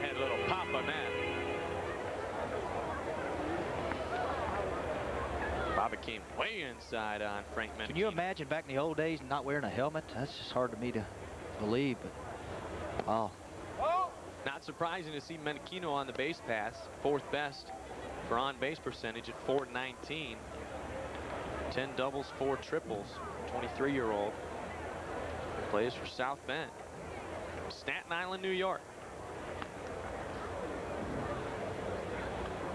Menachino to Hopper, played by Faulkner, and they turn the double play. Well done by the Southern League All-Stars, and they get out of a slight jam. We have played 6 complete here in Fort Wayne in the '94 Midwest League All-Star game. For the Northern Division All-Stars, no runs. The Diamond Girl, she's gonna do it tonight. This game moving right along here in Fort Wayne, Indiana. Hello to you, young man. Southern League All-Stars leading the Northern Division 3-2. And a wild night here in Fort Wayne. I'd like to remind you, following tonight's game on the Sports Channel report, Rangers and Sox highlights. Game 1 of a set at Comiskey Park. We'll have all the highlights there. OC at the Open. And the Brian Piccolo Golf Outing, the annual outing for cancer research. All of that and more immediately following Midwest League Baseball here on Sports Channel. Tyrell Joyner back in our Sports Channel report studios. Pretty night here in Fort Wayne, Indiana. Birthdays in attendance. We have a birthday party. Justin Clifton is 13. Also, happy birthday to Tina Byerly, 41. New pitcher, Mike. Matt Manti from Appleton. 2-0 with a 2.84 ERA. Matt leads the league in saves with 16 saves. In fact, that's tied for the league. He's been in 26 games this year, 25 innings, 36 strikeouts. So only 10 walks for him. So that's a little over 3. 36 strikeouts, 10 walks, 3-to-1 ratio there. Very, very impressive. And he'll face a guy we haven't seen yet tonight. Corpse is the hitter. Matt throws the ball. Looks like he's got a good running fastball there, running away from this left-handed hitter. Looks like he's got some life on it. Eric, 264 hitter. Eric also, your attention, please. Now pitching for the Northern Division from the Appleton Foxes, Matt Manti.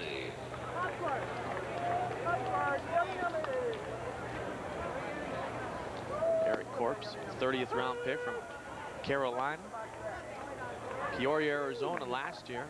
Played just 4 games in Spokane. Played in Chandler in '92. Average always goes up, 214, 281. Doing a good job again this year. He's batting for Tomas Perez. Count goes to 2-2 on Eric Corpse.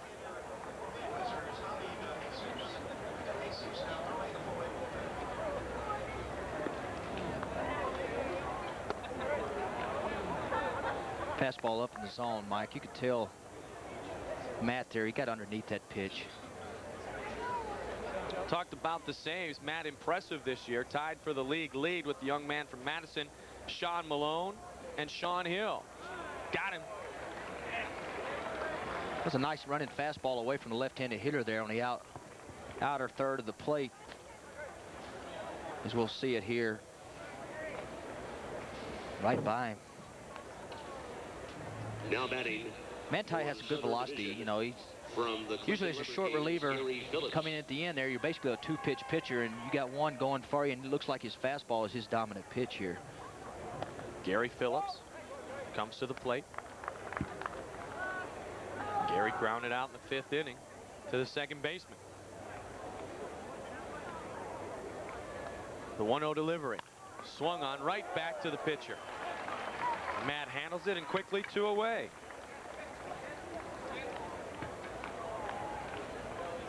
That's what you call one of them full swing jammers, Mike.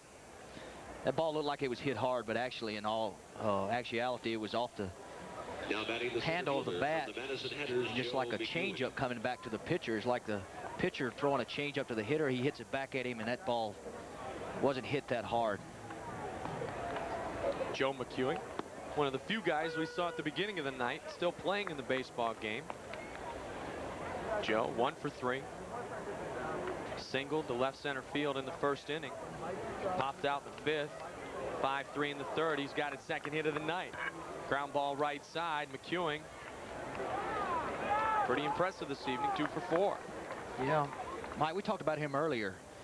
This kid swings the bat pretty well. Now batting third baseman from the Burlington Bees, Matt Raleigh. Stayed back on that ball pretty well and drove it to the right side there. Probably hit it where it was pitched, and that's what you try to teach these young hitters. 311 hitter, Matt Raleigh. Pitch inside. Joe McEwing did a good job against your baseball team on Saturday. Homered and doubled against the Wizards, huh? Yeah, I know we like him as a hitter. Jimmy Dwyer and I talked about him, and he swings the bat well. He's getting a big lead over at first base, too. Ready to run the bases. Joe McEwing on first. 2 away here. Top of the 7th inning. 3-2 game. Southern All-Stars leading. 2-0 count here. You might get a hit and run here. No, nothing doing there.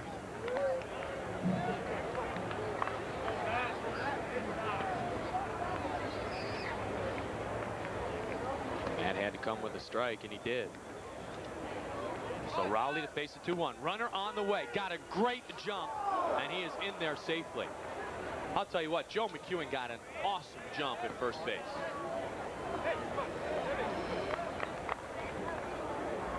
Looked like he went on first move there, Mike, and actually got a breaking pitch there too, so chances of throwing him out are slim and none there. Ouch. Took a little hit on the shoulder there with the ball too. Off-speed pitch gets him swinging, and that ends the inning. McEwing gets a single, but that was all the damage done. No runs scored in the top of the 7th inning. We played 6.5 here in Fort Wayne. And 1 left. Okay. The Diamond Girls are throwing out their baseball. Back here at the 94 Midwest League All-Star game. Good game so far. Very well played. 3-2. If you did not get one marked box, beautiful night to enjoy a baseball game with your youngsters. They are all about right there. It certainly is, isn't it? He's donned in the uniform too. It's good family entertainment and great place to watch a ball game. Jeff Etzel, the new pitcher, 8-5 record, 2.58 ERA. Jeff's coming off a strong performance last few days here. He struck out 9 in a complete game shutout against the Southern Division winners, Springfield. 97 2/3 innings, 72 strikeouts. For the Southern Division on Saturday, tied for the league lead with 4 complete games for Jeff Etzel. We got a workhorse here. Leading on for the Northern Division, the right fielder from the Fort Wayne Wizards, Jason Baker. Jason Baker from the Wizards of Fort Wayne comes to the plate for the 3rd time this evening. Takes a call, first strike. Rounded out to the shortstop in the 2nd. A little looper to left field in the 4th inning. Jason's an exciting player for us here in Fort Wayne. He makes things happen, and he's an exciting player to watch. Pete Rose type player, if you will. Got a great work ethic too. Jason frequently comes in early for a little extra BP, huh, Coach? Oh, he's definitely a hard worker, I tell you that. He's takes the call, strike 2, 2-2 the count. I would imagine, you know, you obviously want to see your guys play well tonight. Give them a good feeling in the All-Star game, huh? Well, it's quite an honor to be in this game, Mike, and I know they want to do well. I know Jason has a lot of, as we see him strike out there. Took a good rip, though. I know he's got a lot of friends and family here from Tennessee, and I'm sure they're excited to see this ballpark. It's a nice fastball here, up in the zone, and Jason just swung right through it. For the Northern Division from Kane County. No, Jason has had trouble with the ball away, and looks like he couldn't even reach that pitch. It's a curveball that got away from Etzel. Kane County.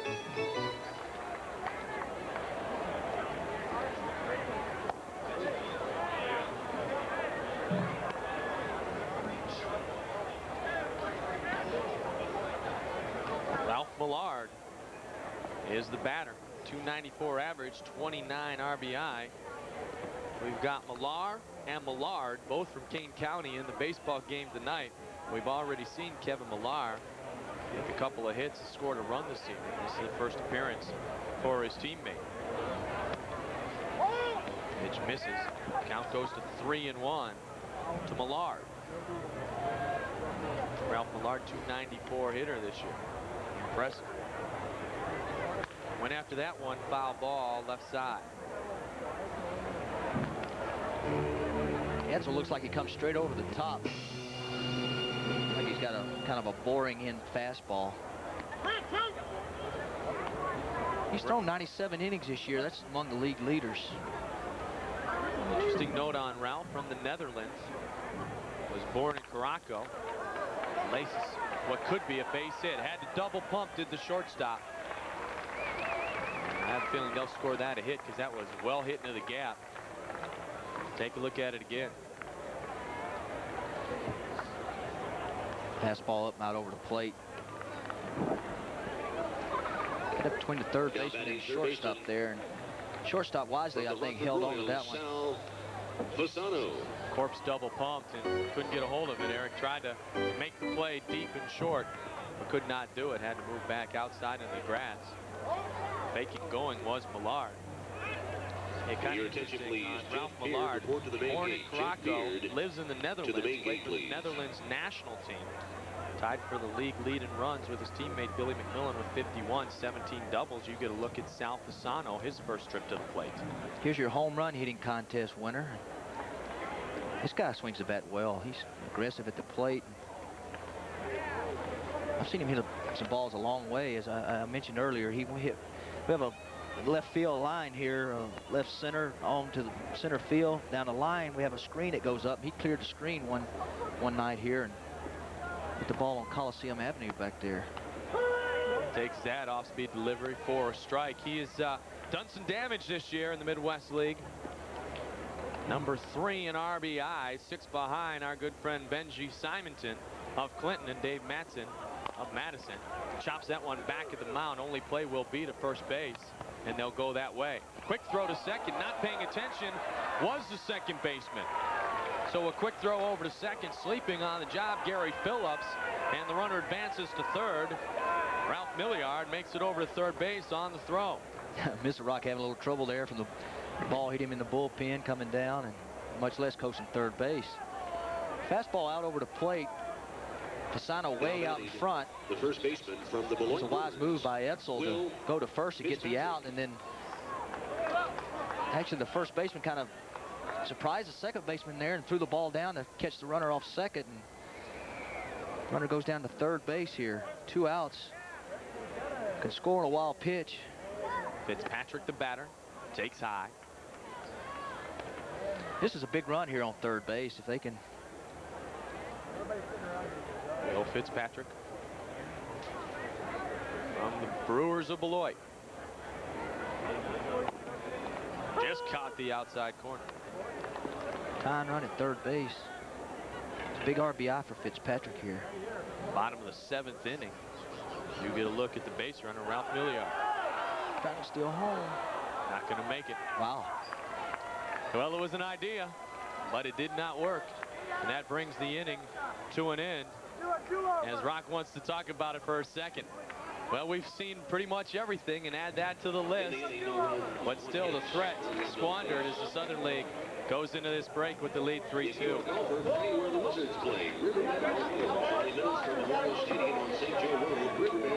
Still Southern leading 3-2, 3-6-1 the line.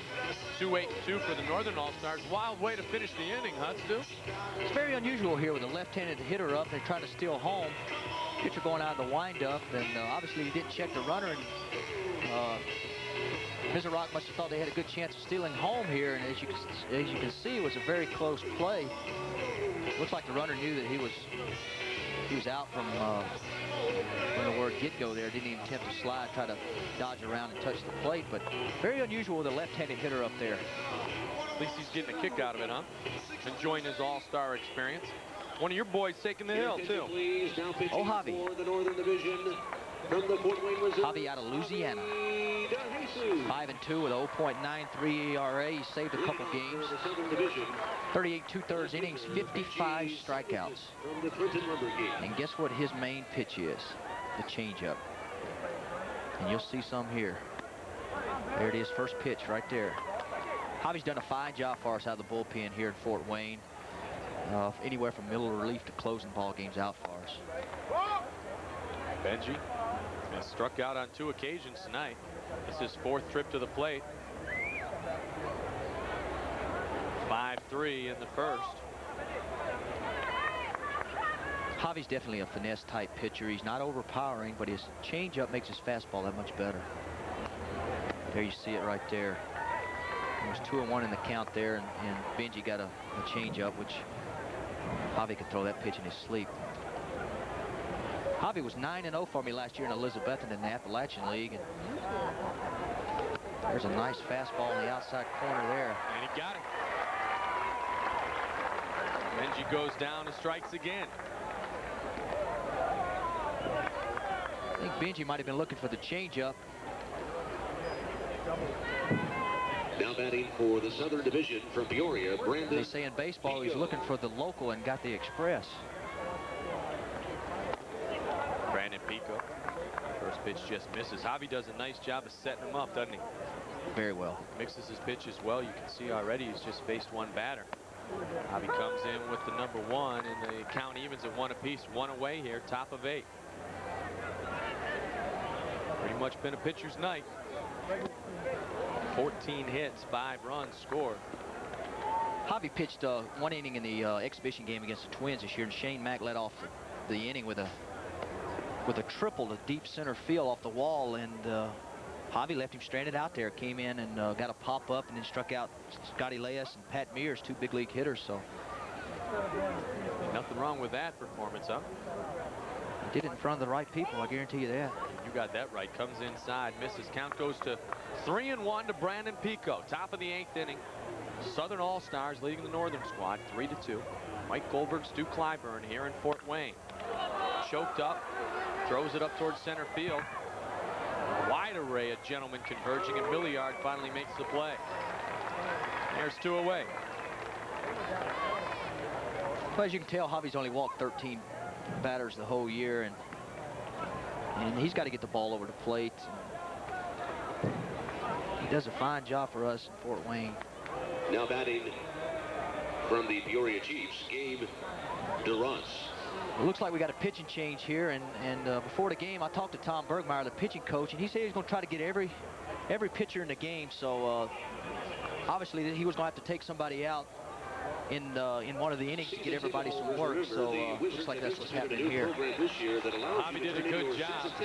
Came in quickly and in just a couple of pitches showed us he's got some decent stuff. Javi goes out retiring only the 2 batters that he faced. Striking out 1, getting the other pop up short left center field. Sean Maloney comes in. Sean's line 2-3 record, 4.55 ERA. 31 2/3, giving up 39 hits, 5 walks, and 27 strikeouts. 5 walks, 14 saves. Impressive set of numbers there. Very impressive. Of course, being a reliever, closer, which obviously he is, he's got to come in with men on base, and definitely if he comes in with nobody on in the 9th, you're looking for a guy to come in and throw strikes. And even with men on base, he's got to come in and throw strikes, and definitely he's done that this year. It's interesting. Now we get to the point of the game when guys come in and at a time they're used to, a relief pitcher coming in 7th, 8th, 9th inning is apropos, but kind of different for some of these starters to already have some baseball being played and come in and pitch in the 2nd or the 3rd or the 4th inning tonight. There might be a little adjustment for him. You know, as a reliever, you come in any point of the game, early, middle, or late. Some of these starters that have pitched in middle relief here probably have to get a little accustomed to it. Of course, they know they only go in 1 inning. They just go out and blow it out for 10 or 15 pitches. Just go right at them. Gabe DeRoss swings and misses. 2 away here. Base is empty. Top of the 8th inning. Sean Maloney looks like a big boy, big strong kid. Maloney not afraid to throw it. Good attempt at second base, not going to get it though. Knocked it down. It was Guevaro. He cannot make the play. At least last check, I think they might have changed the second baseman, but still good attempt out here at second base. The dive Can't come up with a baseball, though. Now batting for And a base the hit Southern for Gage Division, Ross. Bob Henley. That was a nice play by the second baseman, Minakino, to knock that ball down. Minakino came in for Giamar Bob Henley Guevara from of the Appleton Burlington about an Bees. inning ago.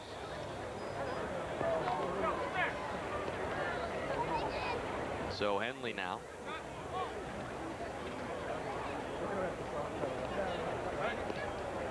Comes to the plate one more time. Drove in a run in the 6th. Your attention, please. Count goes Jason 1-1 to Fulmer, Bob report to the Henley of information Burlington. booth. Jason Fulmer, report to the information booth, please. Henley drove in Brandon Pico for the go-ahead run in the 6th inning. 2 runs in the bottom of the 3rd for the Northern team, answered in the top of the 4th inning for the Southern All-Stars. And then in the top of the 6th, they took the lead as Henley got the RBI single. Foul left side. Bob Henley doing a great job in Midwest League play. What an impressive average. 370. Joe McEwing's here at 350. Diaz is here, 337. Bob Morris is here, 336. But I don't care what level of baseball you're playing at. 370, you're putting some balls in play. That's definitely right. That's a good average for this league, which usually is a pitcher's league. 370, wow. You talk about that. It's a pitcher's league. Why is that? Well, Mike, the ballparks here in this league are inducive of pitchers' ballparks. Spacious outfields. You know, the fences are back 330 dimensions down the line, 375, some 380 in the power alleys. So he goes towards one right there. 2 guys on the run, and Andre Newhouse hauls it in for the 3rd and final out. Now the man who leads the league in on-base percentage at 451 retires to end the inning. 3-2 our score as we move to the bottom of the 8th. Bottom of the 8th, Southern League leading the Northern League, 3-2, new pitchers too. Yeah, Dan Druin from Springfield, reliever. He's 7 saves this year. Been in 30 games, 1-3 with a 3 ERA. 48 innings pitched, 52 strikeouts. Again, you see that graphic on walks. So that's a 2-to-1 ratio there almost, which is pretty impressive. They're bringing him in here in the bottom of the 8th with a 3-2 lead to obviously get to their closer. So this is a big inning here for the Southern League All-Stars. Druin from the Sultans of Springfield, San Diego State University. Played Spokane in 1993, 1-0 record, 5.28 ERA, 23 games, 29 innings pitched, 28 hits allowed. First baseman Will Fitzpatrick. Will Fitzpatrick to lead things off here. Northern League trails by 1. Goes after the first pitch and fouls it back. Also, your attention, please. Now pitching for the Southern Division All-Stars from the Sultans of Springfield. Fitzpatrick played in 1993 with an independent team in Idaho, where he batted .330. Had a 15-game hitting streak earlier in the season. Homered in 3 straight games last week. Signed with the Brewers in the offseason. 23-year-old, .252 hitter, 10 home runs.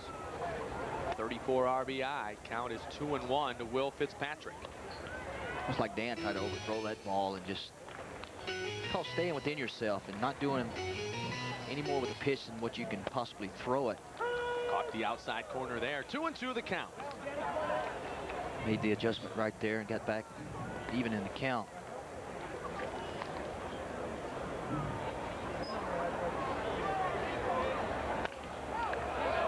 Out left side.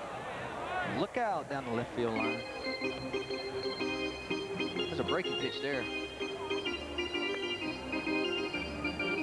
Hey, it's nice to see most of the fans have stayed throughout this baseball game. The seats that were filled earlier tonight are still filled. We still got a 3-2 baseball game here. 15 hits, 5 runs. It's usually might see a few more runs with 15 hits, but both pitchers got some jams early. Got out of them. Your attention, please. Nice Jason job done by our starters. Jason Volmus, report to the information booth. Jason, nice job in the first inning. Report to the information booth, please. Bases loaded, nobody out. come away with a goose egg. Foul back again. 3-2 the count remains. Got all the sound effects here, don't you?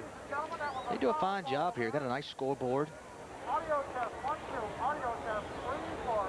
Big Fort Wayne baseball out there. It lights up. We do something outstanding, or home run. Well, there's that leadoff walk, so. We've seen the teams take advantage of getting the leadoff runner on base at earlier times this evening. The Northern League has the tying run at first base now. Now batting for the Northern Division from the South Bend Silverhawks, Andre Newhouse. Andre Newhouse of the South Bend Silverhawks, 297 hitter, 25 RBI. Pitch high, ball 1. So Fitzpatrick at first. Newhouse is your batter.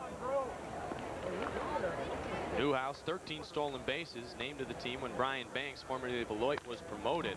Just 21 years old. Andre's got some wheels, though. Silverhawks, as they are this year. We haven't seen a lot of hitting and running and base stealing tonight, Mike. I think they're what both managers are doing, just letting the guys swing the bat a little bit. Have some fun out there. Newhouse swings and misses. Count goes to 1-2 to Andre Newhouse. Nobody out, bottom of the 8th inning. We get White Sox baseball here on Sports Channel tomorrow night. Our coverage begins at 6:30 with the pregame show. Newhouse goes down on strikes. So there is one away, runner on first. That was a nice breaking pitch there by Druin. Like he stayed on top of that. Stayed on top of that pitch real well. And from the South Bend Silverhawks, had that 12-6 action. Evans. Top to bottom breaking pitch right there. It's like it went straight down. That's tough to hit too, that ball going straight down like that, off, not on the plane of the bat. A lot of pitchers get it underneath a lot of pitches and the ball flattens out or straightens out over the plane of the bat. That's where you get hurt. Jason Evans drove in one of the 2 runs tonight, scored by the Northern League All-Stars. Jason had that RBI back in the 3rd inning, then tried to extend it into a double. Was thrown out at second base, got jammed in the 1st inning, flew out to right field in the 5th. Gets a hold of this one. That might get in the gap. It's run down very nicely, and that will prevent a run from being scored. Brandon Pico did a good job getting into the gap and running that down before it went to the wall. Good piece of hitting put on by Jason Evans. And we've got runners on the corners. There's a big hit, Mike, here. Jason looked like he went down and got a fastball and drove it in the right center in the gap. So now we got a man on 1st and 3rd. Big Will Fitzpatrick heading around 2nd, going to 3rd there. And we got a man on 1st and 3rd here with 1 out. Pitcher needs his best friend here is that ground ball double play. Raul comes to the plate, the designated hitter. He stayed in the whole evening. Ibanez. Ibanez struck out in the 1st, walked in the 3rd, singled in the 6th. 1 for 2.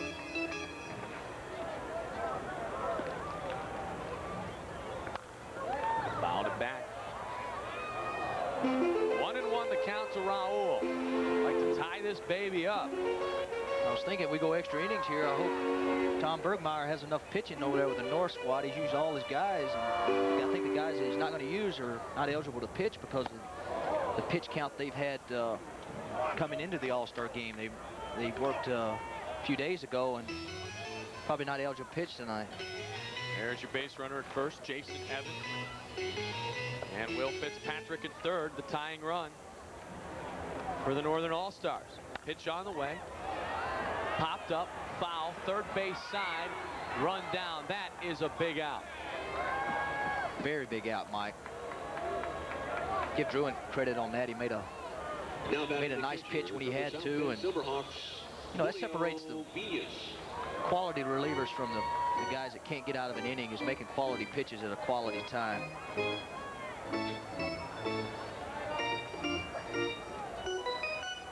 There's that breaking ball again that he uses. Looks like he uses that as far as out pitch. And It's a big pitch there with a man on first and third, and Here's the guy up. Now Ed Romero coming out, talking to Druin in this situation. Looks like he's going to go to the bullpen. If you would like to take part in this afternoon of great fun, Ed Romero, former Red Sox infielder, going to make a pitching change. Of your souvenir program, or stop by. Big out recorded right there by the young man Dan Druin as he gets Raul to pop out into foul territory behind third base. Now there are 2 outs. We'll take a timeout as we meet our new pitcher after this break. It's 3-2, bottom of the 8th in the All-Star game. The Northern League 3-2. Tail of this 8th, 3-7 run for the Southern League, 2-9-2 for the Northern League. Tying run is on third base and a new pitcher. New pitcher Sean Hill from Peoria. Nicholls State University out of the 47th round, 1-1 record in 27 games, 14 saves, 42 strikeouts, 13 based on balls. Well, 42 strikeouts in 28 innings. There's very impressive and definitely a hard thrower, Sean Hill. The league is only batting 158 against him. He's a 48th round draft pick by the Cubs in 1993. Like you said, out of Nicholls State. Played them when I was in college out of the Gulf South Conference. Last year in Geneva, 55 strikeouts. There's your runner at first base. That is Jason Evans, and the tying run, Will Fitzpatrick at third base. Mike, here's a situation where your reliever comes in and with men on base here, and he's got to throw strikes, and the potential tying run at first and the winning, the tying run at third and the winning run at first. So Sean Hill, your attention, please. Like now pitching. He's going to be the one that tries to close this game out for the Southern Division. Sean Hill.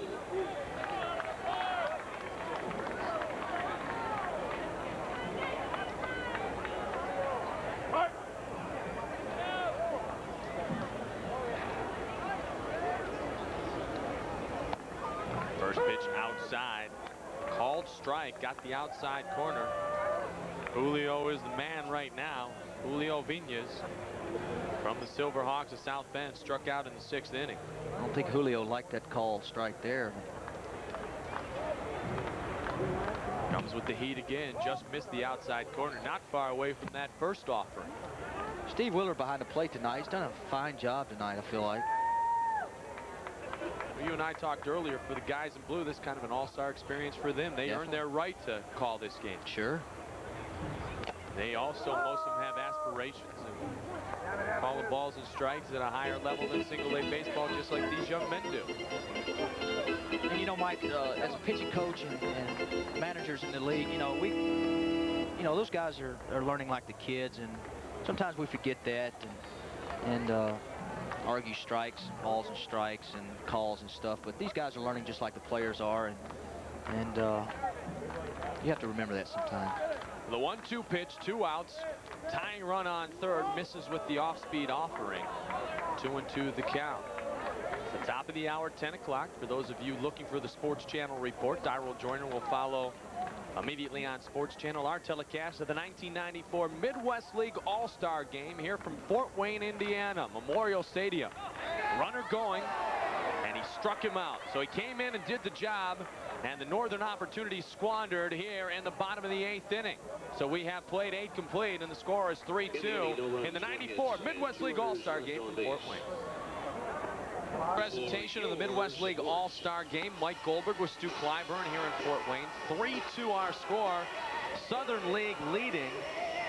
They are 3 outs away from a victory. Phil Grundy to work the top half of the 9th inning. Phil, a 4th round pick in the 93 draft. Fine ERA, a 3.97, 6.5 record.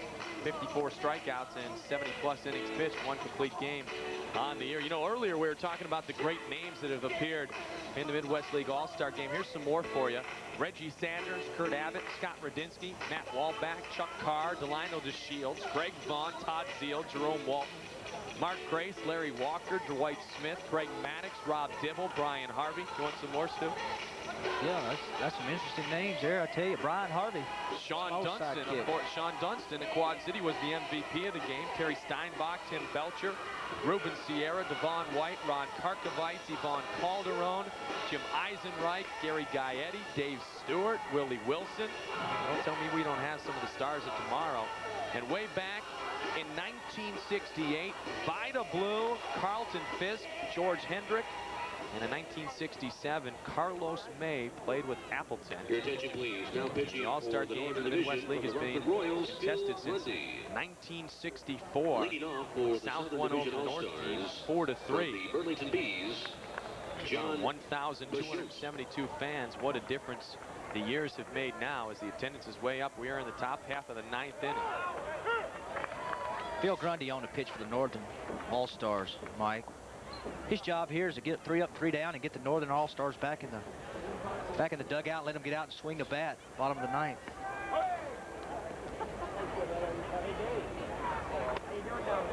Look out. John Pashot again at the plate. Watch this one again. I think this ball got away from Phil. Looked like a breaking pitch. Anytime you have a pitch like that close to a batter's head or anything like that, it's a breaking pitch. It just got away from the pitcher.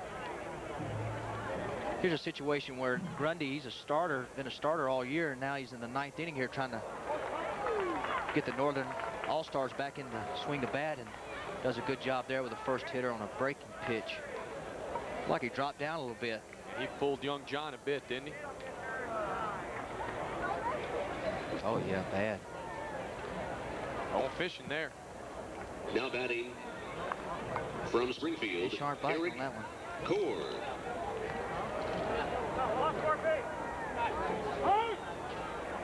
Time called before the pitch. Eric Core comes up to the plate again. Struck out in the 7th inning. That's good for you young pitchers watching out there when you're in your delivery and you're going to throw the ball home and the umpire steps out of there.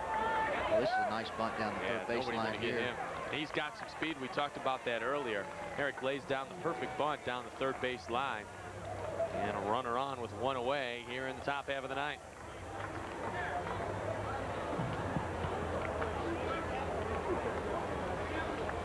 Now batting the second baseman from the Very nice bunt there. Gary Phillips. Bill Grundy tries to make a play on it.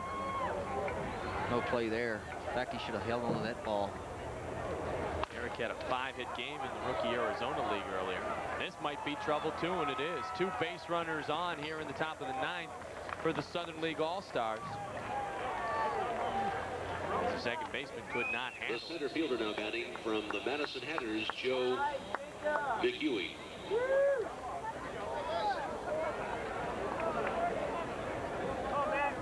There's a ball that just found the hole between first and second. Wasn't hit very hard at all, but did the job.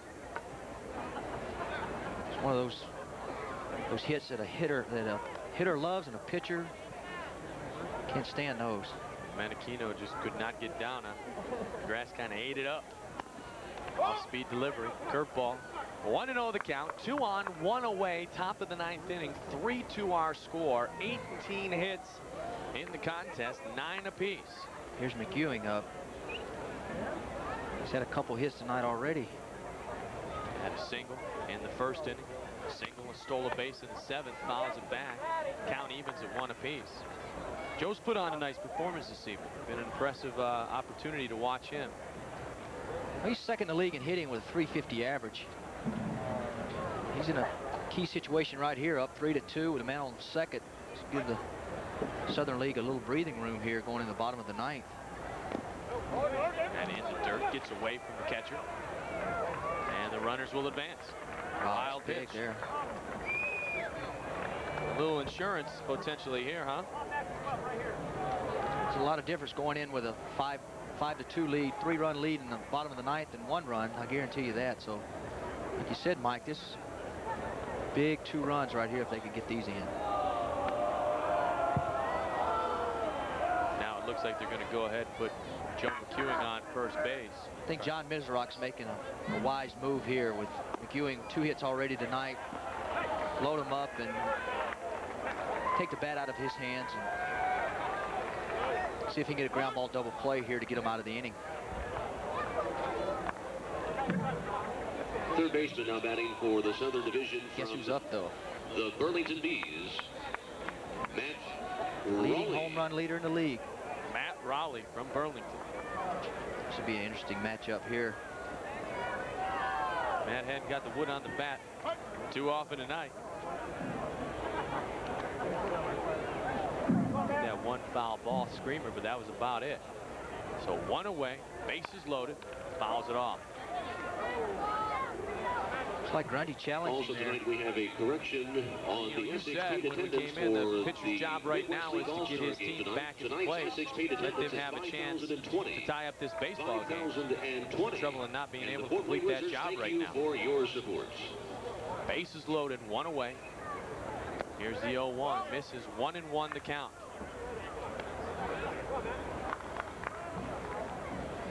He can get out of this here, Mike. He's done an outstanding job with the league's leading home run hitter up. Maybe look to try to get a fastball away and let this guy roll over on it and get a double play here. Raleigh just wants to put one out of the infield, swings at the high heat. 1-2 the count. And you know, Raleigh's job here is try to put the bat on the ball and at least get him one run here with a sacrifice fly and put him up 2 runs instead of 1, and that gives the reliever a little breathing room when he goes out there in the 9th. That's a big difference. Off-speed pitch just missed. He has cranked him out this year. We showed you earlier the home run prowess of Matt Raleigh this year. 19 home runs, 3 better than Sal Fasano, Benji with 14, and David from Springfield with 13. You want something definitely to happen here, Mike, and we'll see what we get. Inside, got him. Big pitch inside corner, struck out. The home run later, Matt Raleigh. That's a big out. Now batting left field. This is a nice pitch by Phil Grundy. It looks like a boring in fastball or sinker type pitch, and it just tied Matt up there. You can see it buckled his knees, and that was a quality pitch there with the bases loaded. He's coming right at Benji, too. Boy, it doesn't get any easier for Mr. Grundy, I tell you that. Not at all. He has to face the young hurt now. Benji Simonton. And he gets a hold of that one. Popped it up, though. Center field, played by Jason Evans. And the Northern All-Stars get out of a jam. They'll come to the bottom half of the inning and try to win it or force it into extras. Sports Channel moving on in the Midwest League All-Star game.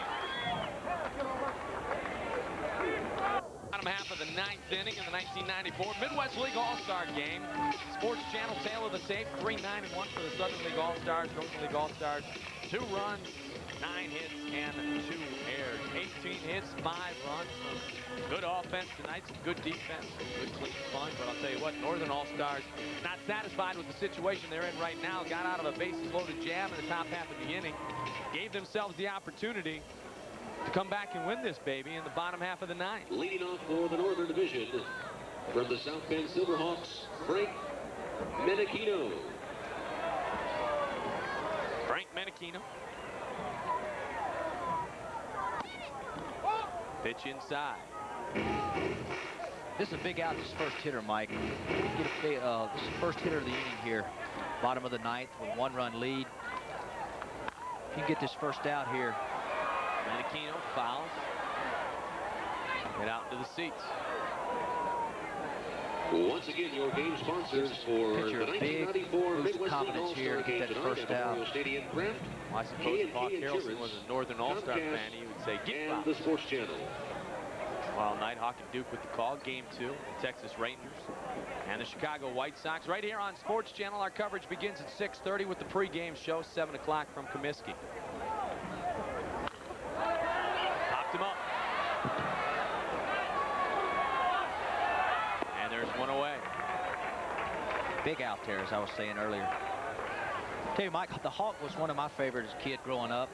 I used to like to wear my shoes like he wore his. He had that big, Now batting for the Northern big Division. flap that come out where he From pulled the Fort Wayne Wizards, the tongue of his shoe, pull it over and have his number there. He's one of my favorites, so I like the Hawk. Here's Baker. Jason Baker, Wizard zone. Three hops to second base, quickly 2 away. Northern All-Stars 1 out away from winning the 1994 Midwest League All-Star game. Now batting for the Kane County Cougars. Sean Hill is showing here why he's one of the league leaders in saves this year for Peoria. Just came out and got the first 2 hitters out of the inning and thrown strikes, challenged them all the way. A nice job, the young man from the Chiefs of Peoria. Milliard 1 for 1, singled his last at bat.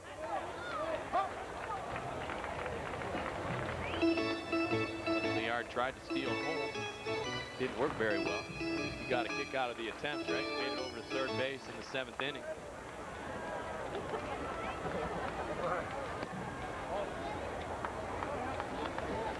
This is where the relievers in the major leagues make a lot of money in these situations right here, closing these games out. Got that right. 2-1 the count, 2 away. Just missed the inside corner. So 3-1 to Milliard. Look for Sean to challenge him right here and just go with his hard ball to Fouled it off. a little hard ball with him. Nice catch down there. Made that young man's night. Got him a souvenir. Northern All-Stars threw down to their last bullet. I was going to say, unfortunately for Sean Hill, that wasn't the last out of the inning, so we got 3-2. Here's a big pitch. Sean Hill against Milliard. Struck him out. Game is over. The Southern League All-Stars have won the 1994 Midwest League All-Star game by a final of 3-2. Hill comes in and retires the sign in the bottom of the 9th. And the Northern Division All-Stars 2. We'll be back. Wrap it up after this on Sports Channel.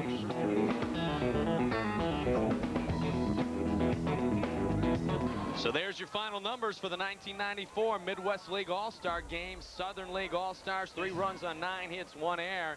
They defeat the Northern All-Stars, 2 runs, 9 hits, and 2 errors. Bobbitt gets the win. Cole suffers a loss, and Hill comes in, pitches a perfect 9th inning to get the save. I tell you what, Stu, we saw everything we thought we would see tonight, including dominance by the pitchers. Once they got after a shaky start, gave up 18 hits, but when it came time to make quality pitches, they did so tonight.